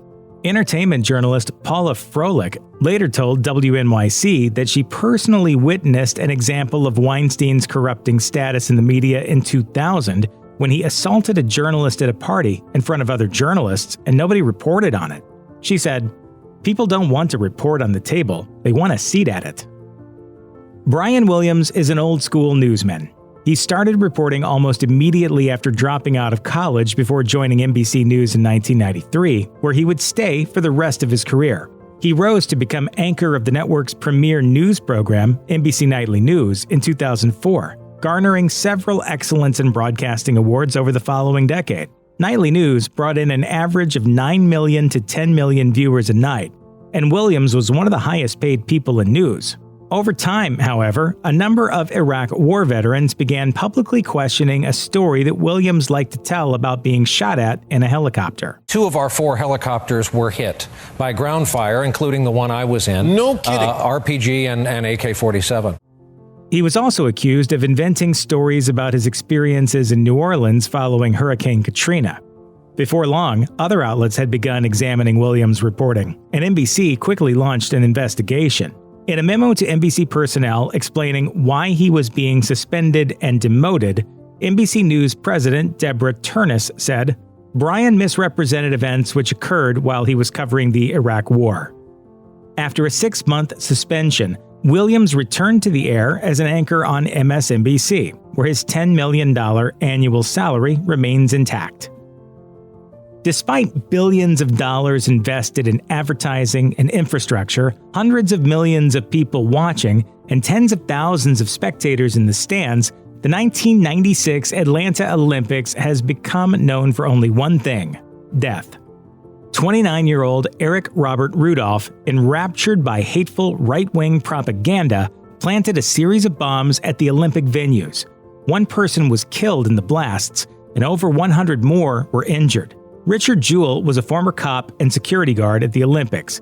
He alerted authorities to a suspicious package stuffed beneath some bleachers. A bomb squad was called in and the area evacuated right before the device exploded. At the 10th anniversary of the Atlanta Olympics, the Georgia governor honored Jewell for his heroism on the night of the bombing. Before his bravery was recognized, however, Jewell was subject to an intense media spectacle that painted him as the terrorist. In the wake of multiple media reports suggesting he was involved with the plot, Jewell sued the Atlanta Journal-Constitution, Tom Brokaw and NBC News, CNN, The New York Post, and Time magazine. Some of Jewell's lawsuits were thrown out, but NBC was among those who settled, reportedly paying him over $500,000, far more than the nuisance value that is usually offered to potential plaintiffs. One of America's big 3 news anchors for 2 decades, legendary broadcaster Tom Brokaw started out with NBC in 1966 and only announced his retirement in January 2021. He's penned several best-selling books over the years and has received numerous awards in journalism. Brokaw was also the only anchor to have helmed all three of NBC News' flagship programs, Today, Nightly News, and Meet the Press.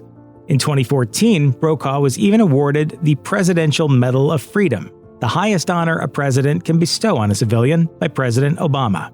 But 5 years later, he stoked up a damaging controversy for his network when he was made to apologize for telling Latinos to learn English. During a live panel discussion on NBC's Meet the Press regarding then-President Trump's proposed border wall in 2019, Brokaw repeated a number of racist sentiments from people he had spoken with. Brokaw went on to argue, I also happen to believe that the Hispanics should work harder at assimilation. That's one of the things I've been saying for a long time. The online backlash was swift, and NBC's social media was flooded with angry excoriations of Brokaw's statement as ignorant at best, if not outright xenophobic.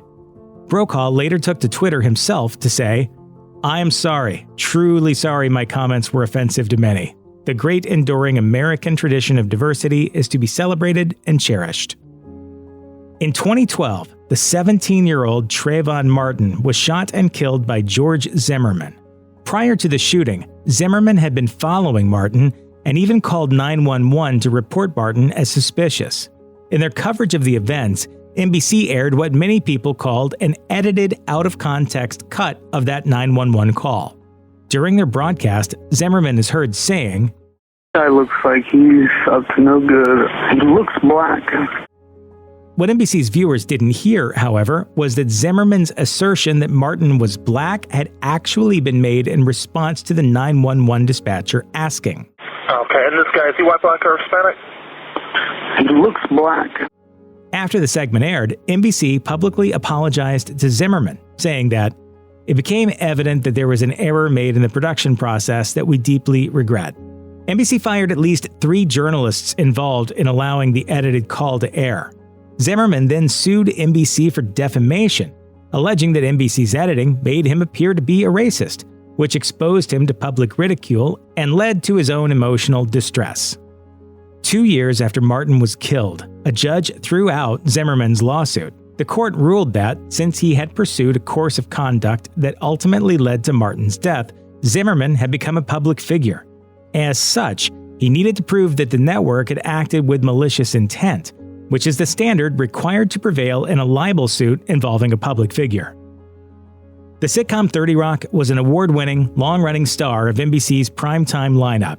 Running for 7 seasons, 30 Rock was a satirical take on the experiences of the show's star, writer and producer Tina Fey, as head writer for another NBC property, Saturday Night Live.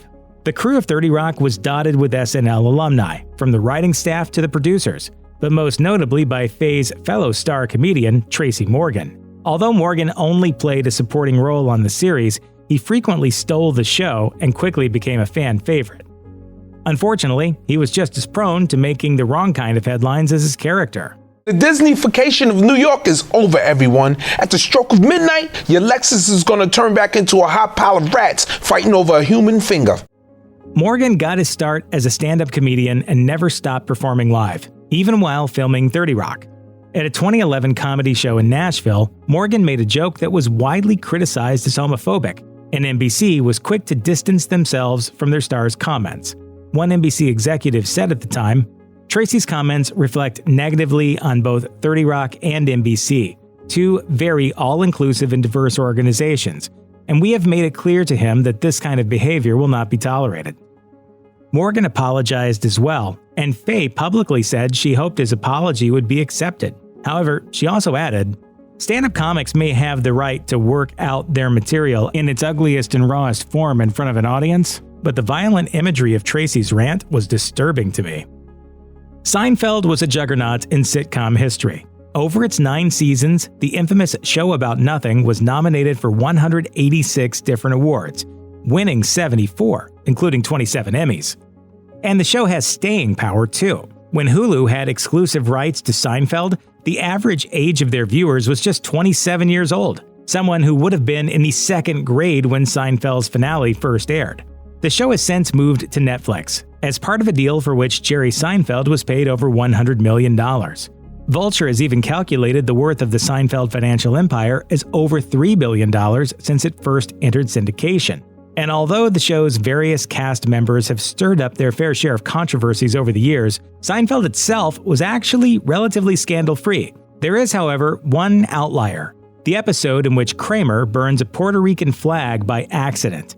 At the time, the president of the National Puerto Rican Coalition said, "It is unacceptable that the Puerto Rican flag be used by Seinfeld as a stage prop under any circumstances." The Puerto Rican Day story sparked such outrage that everyone involved officially apologized, even though many of the show's cast and crew insisted that the episode wasn't offensive at all. NBC clearly disagreed, however, and pulled the episode from syndication for 4 years. Netflix has come a long way in the last decade or so, from its humble beginnings as a DVD rental service all the way to the streaming behemoth it is today. But that doesn't mean the company has been completely free of controversy. Here are some of the biggest scandals to have hit Netflix to date. There are some things you just don't do on television, no matter what kind of network you are. And one of those things is displaying nudity by underage actors. Netflix's Girl is a Golden Globe nominee, but critics have attacked it for crossing a few serious red lines. The film follows a transgender girl named Lara who is bullied at school and struggles to succeed as a ballerina. It's a tragic and quite horrible story, and if you've got a weak stomach, or even just a heightened sense of empathy, you may want to give Girl a pass. The scene that raised the most eyebrows was the one that included a full frontal shot of the 15-year-old actor who portrays Lara. Even Netflix's own censors thought the scene was just too much. According to Decider, the Netflix version of the film was supposed to air without the scene in question, but the film's director complained and it was eventually left in. But was that really a victory for art, or was it unnecessarily gratuitous? Either way, the end result was a scene which proved hugely uncomfortable. Kevin Spacey was delightfully nasty as House of Cards' Frank Underwood, and fans really did love watching him spearhead the show's fictionalized implosion of Washington politics. Then, however, the truth came out about him, and now nobody cares about Frank Underwood anymore. Kevin Spacey was fired by Netflix because of a sexual misconduct scandal, which ended up costing the service close to $39 million. And the butchery begins. According to Reuters, the figure was related to unreleased content which Netflix decided not to move forward with. Netflix's decision to fire Spacey wasn't an unsurprising move, considering, as of early 2018, the actor had more than 30 accusers, including 8 who had actually worked on House of Cards. And it probably didn't help that, according to those accusations, the advances he made on the show's crew were some of the most reprehensible of all. In this case, Netflix certainly did the right thing by letting Spacey go, regardless of how much it ended up costing them. It's usually considered pretty bad form to use real disaster footage in your fictional movies and television shows, but that didn't stop Netflix from doing just that during the making of their 2018 horror thriller Bird Box. Yes, you could argue that using old footage would save studios a lot of time and money they'd otherwise have to spend either recreating a disaster on set or with CGI. On the other hand, anyone who has lost loved ones in a disaster shouldn't have to be surprised when footage of their loved ones' final moments shows up in a popular Netflix film. And this wasn't some 100-year-old disaster that has long passed out of living memory either. This was the 2013 Lac Mégantic rail crash in Quebec, which claimed 47 lives. According to the BBC, Netflix used a clip from the disaster to illustrate the early apocalyptic scenes in the film after people began to be affected by the invisible monsters. Granted, the clip came from a stock footage company, so there's certainly a possibility that Netflix wasn't entirely aware of its origins. On the other hand, it's not like they were especially quick to remove it after the truth came out. In fact, early complaints were met with the corporate equivalent of a half-hearted shrug, and it was only after Canadian officials sent Netflix a highly critical open letter that the service decided they'd better replace it with different stock footage. It's not really clear why in recent years Netflix have apparently attempted to hire Fox employees specifically. Whatever the reason, The Hollywood Reporter says Fox wasn't exactly happy that Netflix was poaching its employees. In a lawsuit against the streaming giant, Fox complained, Netflix ran a brazen campaign to unlawfully target, recruit, and poach valuable Fox executives by illegally inducing them to break their employment contracts with Fox to work at Netflix. Fox claimed Netflix even tried to recruit 2 higher-level employees, a programming executive and a marketing executive, despite knowing they had contracts with Fox. The lawsuit is still pending as of May 2019. but Viacom has also come forward with a poaching accusation against Netflix. It claimed Netflix had also poached one of its contracted employees. Netflix isn't taking this all lying down, though. The company has said that Fox basically bullied its employees into taking unfair deals, which gave it the right to step in and offer another way out. Fox, on the other hand, accused Netflix of possessing, quote, an actual poaching blueprint, which lists the names of executives and the time remaining on their contracts.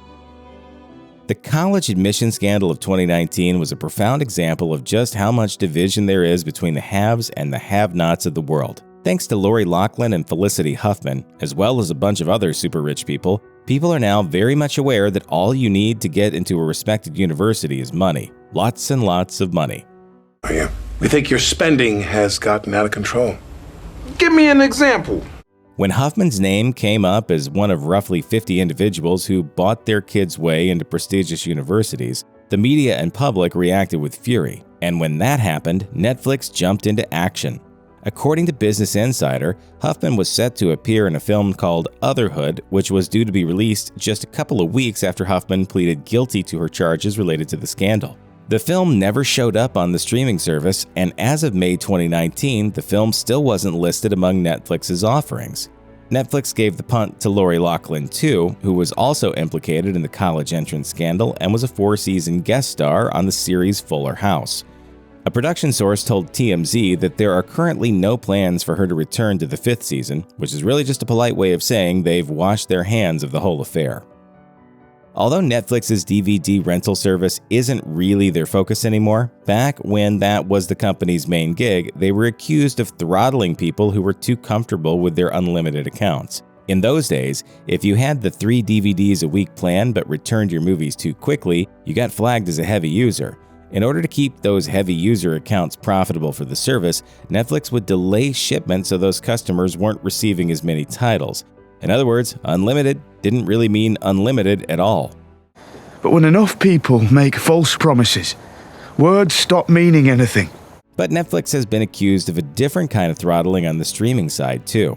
According to the Competitive Enterprise Institute, the company has been throttling certain customers for years, notably those who are using the AT&T or Verizon wireless networks. The company says it caps video streams on AT&T and Verizon at 600 kilobytes per second, but has no such limitations against people using Sprint or T-Mobile because those services don't charge fees to customers that go over on their data allowance. On the company's blog, Netflix said it believes restrictive data caps are bad for consumers and the internet in general. Basically, it's not their fault. Today, being grandfathered at Netflix usually refers to an old account that maintains its original perks, while all the rest of the people who didn't jump on the bandwagon 10 years ago have to pay more money for less. According to Variety, in 2016, Netflix user George Karatzits filed a proposed class action lawsuit against Netflix, accusing the company of raising the price on his grandfathered account. Karatzits said Netflix promised his account would be $7.99 per month every month, pretty much forever, which it was, right up until the point which it became $9.99 a month. The progress of the lawsuit is unclear. The story dropped out of the news almost as quickly as it arrived, and there doesn't seem to have been a whisper about it since. A certain amount of embellishment of reality has to happen with just about every television show. Sometimes, of course, that's okay. After all, reality is pretty boring. But sometimes it's offensive and insulting, and the people who make the shows don't seem to know the difference. One example of this happening is Netflix's sitcom Atypical, which Quartz says it's supposed to be a sensitive look at the problems autistic people face in the dating scene. Unfortunately, critics say the show just paints autistic men as stereotypically nerdy and kind of sexist. Because the protagonist of Atypical is autistic, he has trouble understanding social cues, which means he's constantly misinterpreting the signals coming from everyone, especially the opposite sex. And because he's autistic, the audience is supposed to excuse the awful things he does as a result of those misinterpretations, which even goes as far as physical abuse. Sure, Atypical is a sitcom, and those kinds of shows aren't exactly renowned for their nuanced understanding of mental health issues, but it's 2019 now, and this kind of thing is better off left in the past. When 13 Reasons Why debuted in 2017, it was hit with immediate criticism, largely because it's more than just a story of family and friends having to deal with the consequences of a loved one's death. According to critics, it also offers a romanticized depiction of suicide. The story begins with the death of Hannah Baker, who has left a set of recordings behind to let everyone in her life know just why she did what she did. And while adults with happy and stable lives may be able to watch a series like this from a detached perspective, this probably isn't good viewing material for anyone who is undergoing challenges of their own and may even be contemplating suicide. According to Rolling Stone, 13 Reasons Why makes suicide seem like the easy way out, and because Hannah Baker continues to exist in flashbacks, it kinda makes that act seem less final too. We all know that awful things happen to kids in this world, and while it's important to have some sort of representation of those things in the media, there are lines. The 2018 series Baby was inspired by a true story involving 14 and 15-year-old girls who sold their bodies so they could buy designer clothing. But according to Netflix's official bio, Baby is about forbidden love, family pressures, and shared secrets. So while the premise is based on something that did actually happen, turning it into an edgy TV series seems a little less than appropriate. Big mistake. Big. Huge.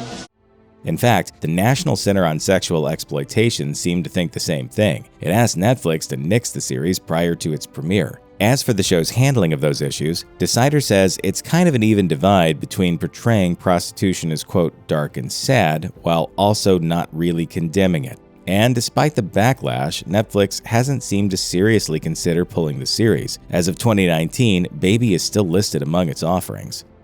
Nothing says smart and sophisticated like binging and purging, or so Netflix seems to believe. Prior to the premiere of the company's original movie To the Bone in July 2017, its trailer was met with immediate social media outrage. According to Decider, viewers accused Netflix of, quote, romanticizing mental illness and labeled the film as triggering, warning anyone suffering from an eating disorder to avoid it. To the Bone star Lily Collins, who has struggled with anorexia in real life, defended the movie as an honest portrayal of eating disorders. The actress said, "The 2-minute and 30-second trailer doesn't show the entire scope of the movie. Having experienced this subject matter and gone through the disorder, we would never seek out to make a movie that fetishizes or encourages or glamorizes the disorder in any way, shape, or form. Still, if you're suffering from or recovering from an eating disorder, it's probably best to stick with another one of Netflix's originals."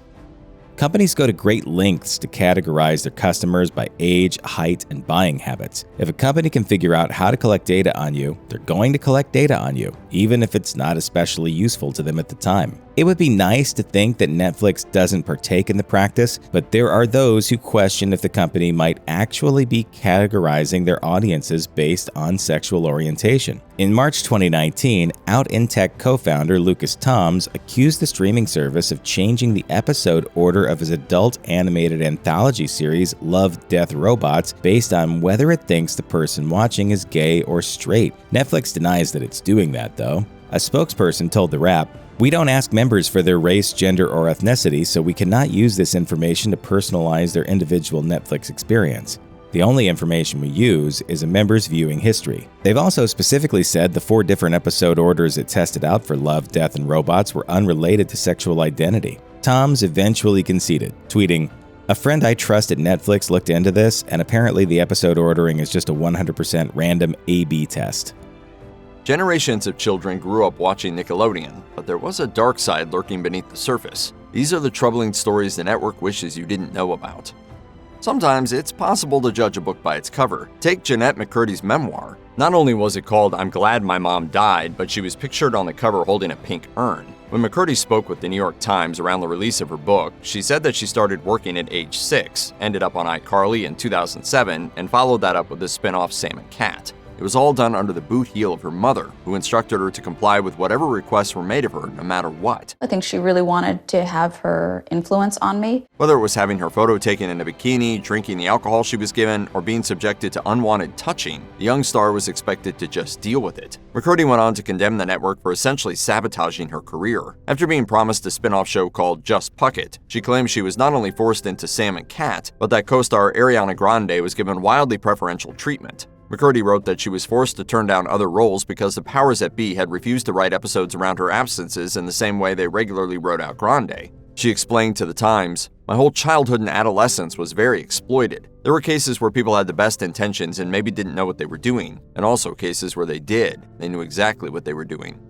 Brian Peck's acting career goes back to the early 1980s with films like The Last American Virgin and The Return of the Living Dead. Fast forward to 2003, and a press release from the Los Angeles Police Department announced his arrest for lewd acts with a child and appealed for anyone with information on Peck to come forward. They were specifically looking for other victims. At the time of Peck's arrest, he was working for Nickelodeon as a dialogue coach, and since the victim was a minor, they weren't named in the case. Peck was convicted, sentenced to 16 months in prison, and made to register as a sex offender. It wasn't until 2024 and his participation in the documentary Quiet on Set that Drake Bell named himself as the minor. Bell said in the docuseries, "Imagine the worst thing someone could do to someone is sexual assault. I don't know how else to put it." Bell went on to say that even his father, Joe Bell, couldn't help. Nickelodeon producers reportedly accused Joe of being homophobic when he tried to sound the alarm about Peck's relationship with his son. To make Bell's ordeal even worse, more than 36 people wrote letters to the judge asking for leniency on Peck's behalf. Since then, some of Peck's supporters have said that they never would have written the letters if they had all the details of the case and the accusations.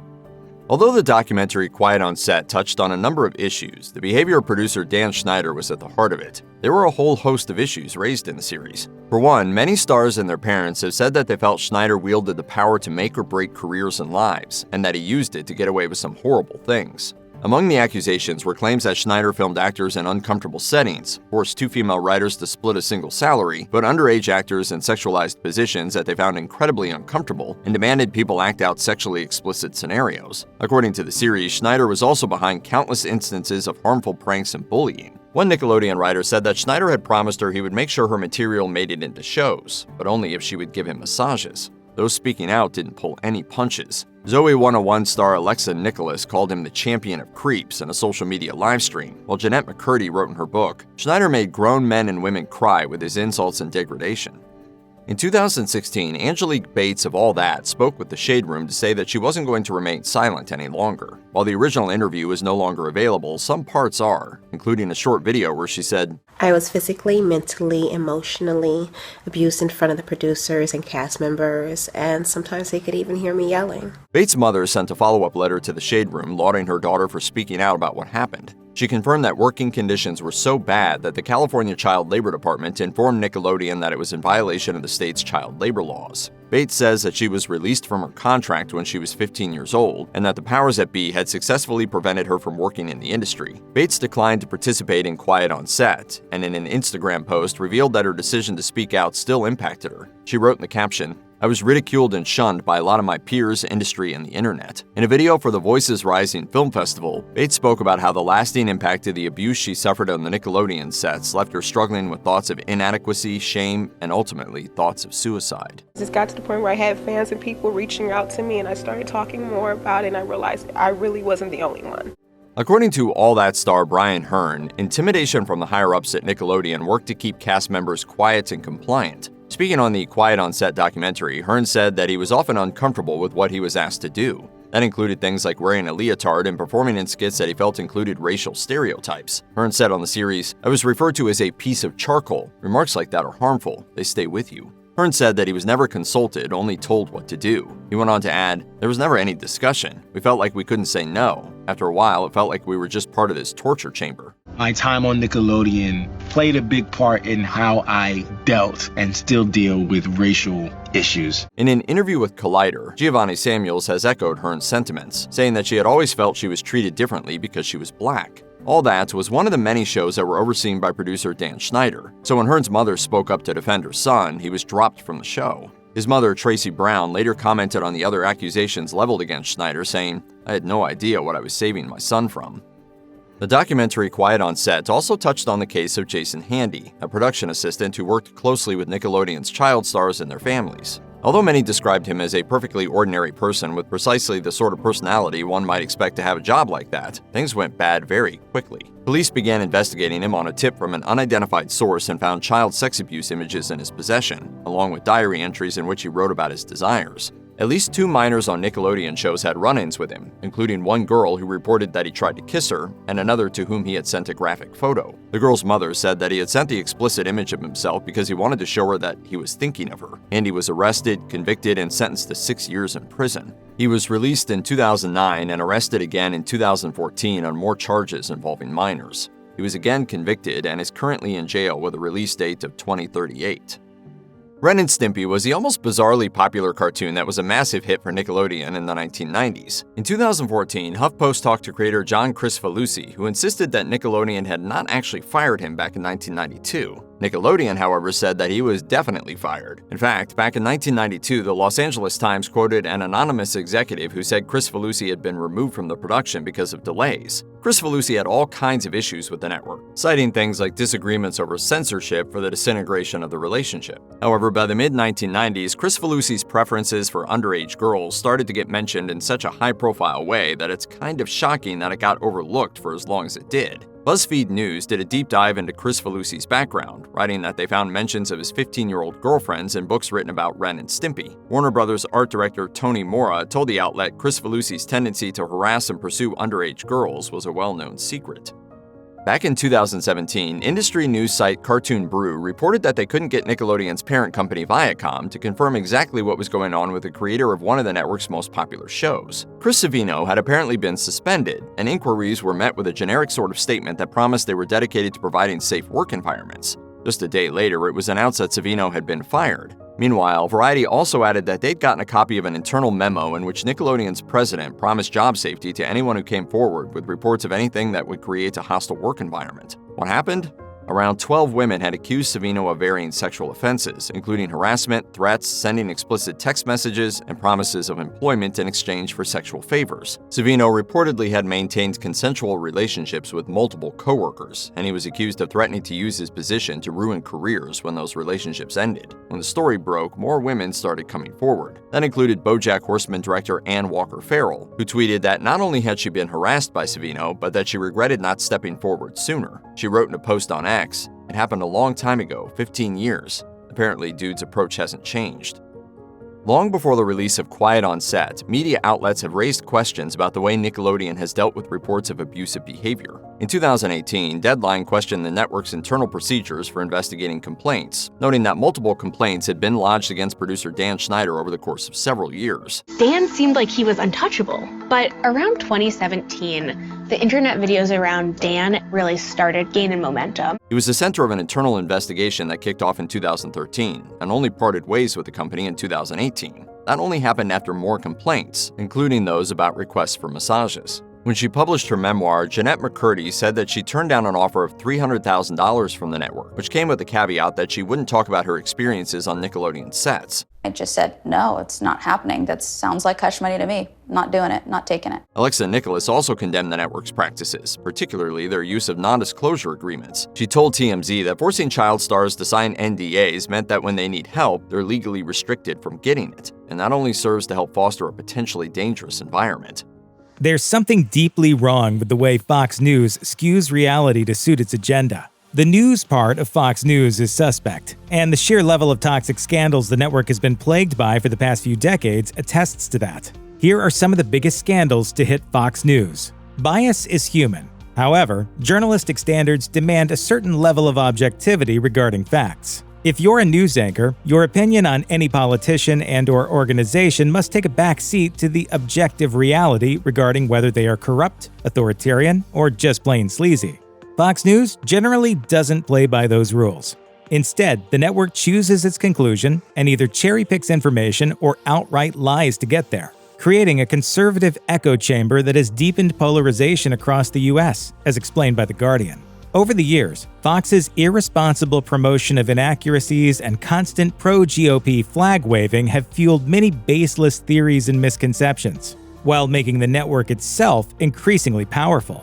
As David Frum, former speechwriter for George W. Bush, once said, "Republicans originally thought that Fox worked for us, and now we're discovering we work for Fox." This problem has worsened in recent years, as seen by the relationship that President Trump has with the daytime show Fox and Friends. Regardless of what anyone thinks about Trump or Fox, the fact is that it's unprofessional how Fox and Friends works tirelessly to rewrite factual narratives to better suit the president's needs, knowing that he's watching, and purposefully giving him talking points to try to deflect current scandals, as The New Yorker assessed. Thank you so much for joining us, Mr. President. Happy birthday. Thank you very much. Politics aside, the toxic culture inside Fox News headquarters, particularly in regard to the treatment of women, is well documented. And as is so often the case, the problem started at the top. Roger Ailes, the now deceased CEO, had numerous harassment allegations against him from women at the network, according to Vox. This misconduct continued unabated for years, but eventually boiled over into both a federal investigation and Ailes himself being removed from the network he founded, according to the Los Angeles Times. These events were later adapted into the 2019 film Bombshell. Ask yourself what would scare my grandmother or piss off my grandfather, and that's a Fox story. Then there's Bill O'Reilly, whose own history of harassment, involving a $32 million settlement, wasn't enough to get Fox News to can him, until the whole thing became so publicized that advertisers were pulling out left and right. By the way, this wasn't the first scandal involving O'Reilly. Some years prior, during O'Reilly's tense custody trial with his ex-wife, Gawker reported that O'Reilly's teenage daughter said she had witnessed her father choking her mother and that he had, quote, dragged her down the stairs by her neck. Fox News has a long history of racism, both on-screen and off, and has racked up a long list of legal cases to prove it. One example? In 2017, the New York Times reported that 11 Fox News employees were suing the network for racial discrimination. Company comptroller Judith Slater was alleged to have mocked the way that black employees pronounced words. And following Trump's controversial travel ban, evidently asked them, "Who is going to Africa?" On screen, of course, Fox's history of racism is a matter of public record. In 2019, Free Press called out Tucker Carlson for wrongfully claiming, "There aren't that many hate crimes occurring in the country." This was a blatant lie, considering hate crimes have actually been on the rise, according to the FBI. In 2020, the Anti-Defamation League wrote an open letter to Fox News demanding that the network stop using anti-Semitic stereotypes, after repeated instances of the network stirring up anti-Jewish resentment in its coverage against Bernie Sanders, Michael Bloomberg, and George Soros. Meanwhile, Fox has continually defended police brutality against people of color, gaslighted viewers regarding slavery and Jim Crow laws, and planted numerous false allegations and stereotypes against Latinx Americans, immigrants, Asian Americans, the indigenous community, LGBTQ+ individuals, and more. Climate change is real, as are the dangers posed by COVID-19. Fox News, though, has violently contradicted the science regarding both of these realities, with deadly results. Because of climate change. That's how so the world much of would this be you different don't if it know. weren't for humans. You pretend that you know, but you don't know. As far as climate change, there's a 97% consensus among scientists regarding humankind's role in the climate horrors being wrought. Nonetheless, as The Guardian points out, Fox News has gone out of its way to disproportionately interview skeptical experts on screen, or to give airtime to non-experts bankrolled by fossil fuel corporations. In 2019, Public Citizen tracked that 87% of Fox News' climate coverage was devoted to climate denialism, putting out long-debunked conspiracy theories even as literal catastrophes ravaged the globe. The same is true of COVID-19. In early 2020, The Guardian reported that Fox News aggressively downplayed the threat posed by the novel coronavirus, putting out misleading and/or false information, comparing it to a bad cold, and other lies which likely played a huge role in the U.S.'s largely failed response to the pandemic. In fact, a University of Chicago study cited by NPR looked at Fox News viewers and found a direct link between those who watched Sean Hannity's program, which went out of its way to downplay the threat, and increased COVID-19 cases. By April 2020, Fox News' efforts to label COVID-19 a hoax resulted in a lawsuit, according to Forbes. Back in 2013, a religious scholar named Reza Aslan wrote a book titled Zealot: The Life and Times of Jesus of Nazareth, an account of what factors might have shaped the historical Jesus Christ. To promote the book, Aslan did an interview on Fox News, where host Lauren Green interrogated Aslan with startlingly ignorant questions like, "You're a Muslim, so why did you write a book about the founder of Christianity?" She even accused him of hiding his Islamic background.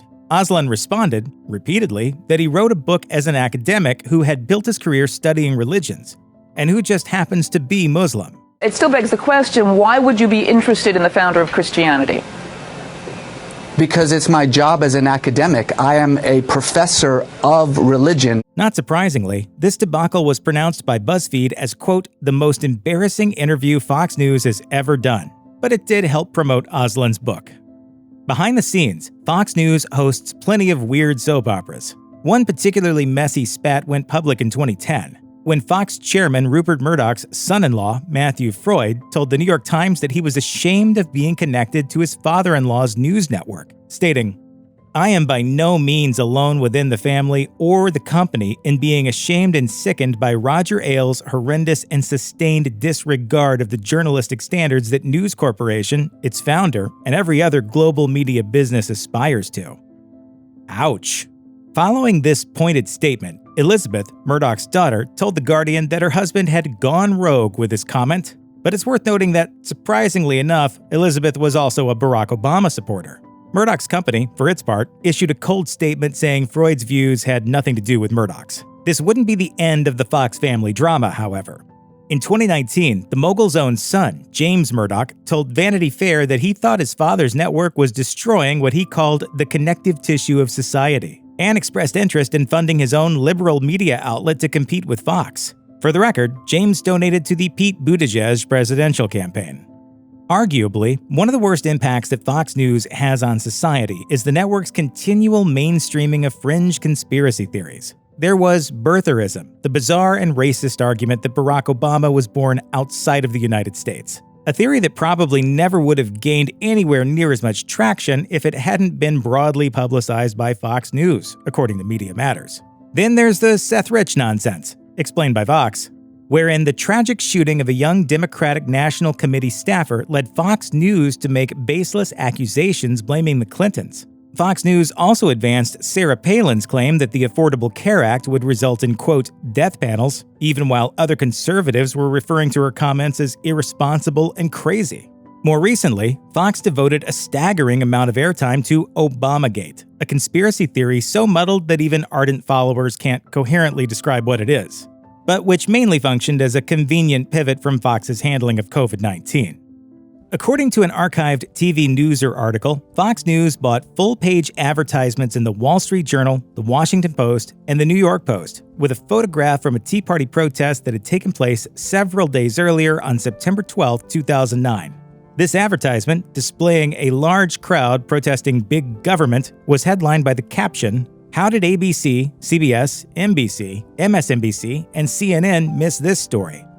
To be clear, yes, the 9/12 protest happened. Fox didn't make it up. What they did lie about was their claim that other networks didn't cover it, since all of them did exactly that. So what Fox News was doing here, with a clear bias toward the Tea Party, was deceiving their base in order to create an us or them narrative, by falsely claiming a huge and important event had happened and major networks had tried to brush it under the radar. Naturally, the news networks in question quickly clarified that Fox was lying. Leaked email stories are perhaps the most common recurring scandal type of the 21st century, and Fox News had its own email gate back in 2010, according to Media Matters, when private messages from the network's managing editor and VP Bill Salmon were made public, revealing just how intentionally Salmon wanted to slant the news. To summarize, the emails showed that Salmon was aggressively ordering the staff to take a hard right on the issue of healthcare reform, through subversive tactics, such as referring to the public option as a government option, to play into the Tea Party resentment and scare people away from it. The propaganda didn't stop there. Other emails, as reported by the Benton Institute, showed Salmon was trying to damage then-Senator Barack Obama by highlighting a past relationship with a white woman, basically to inflame racist viewers, and to equate Obama's political views with Marxism. Salmon's emails also showed him urging staffers to employ climate change denialism, according to Politico, arguing that climate science had been called into question and saying, "It is not our place as journalists to assert such notions as facts, especially as this debate intensifies." Sean Hannity is another Fox News celebrity who is seemingly always involved in scandals, whether due to outright deceptions or his publicly advising a president with whom he has private dinners. 2018, though, was a particularly bad year for Hannity, largely thanks to his questionable choice of lawyer. As the New York Times reported, it was in a Manhattan courtroom where the world learned that Hannity was a client of the now infamous Trump lawyer Michael Cohen, a fact which Hannity desperately tried to deny, arguing he'd never paid Cohen for his services. It might be difficult to convince people that you're providing unbiased commentary on impeachment scandals when you share a lawyer with the president. I've said many times, if he cured cancer, they would likely want to impeach him for curing cancer. The incident led The Guardian to unearth a mountain of public records showing that Hannity possessed a secret real estate empire, with the Fox News host linked to a number of shell companies owning over 870 homes in 7 states, ranging from mansions to low-income housing. Many of these properties were purchased at a low rate in 2013 because banks had foreclosed on their previous owners for mortgage defaults. This is ironic, since his show had, at the time, been slamming the Obama administration for allowing so many homes to foreclose, while Hannity himself had been buying said homes up with shell companies, and getting legal advice from Michael Cohen.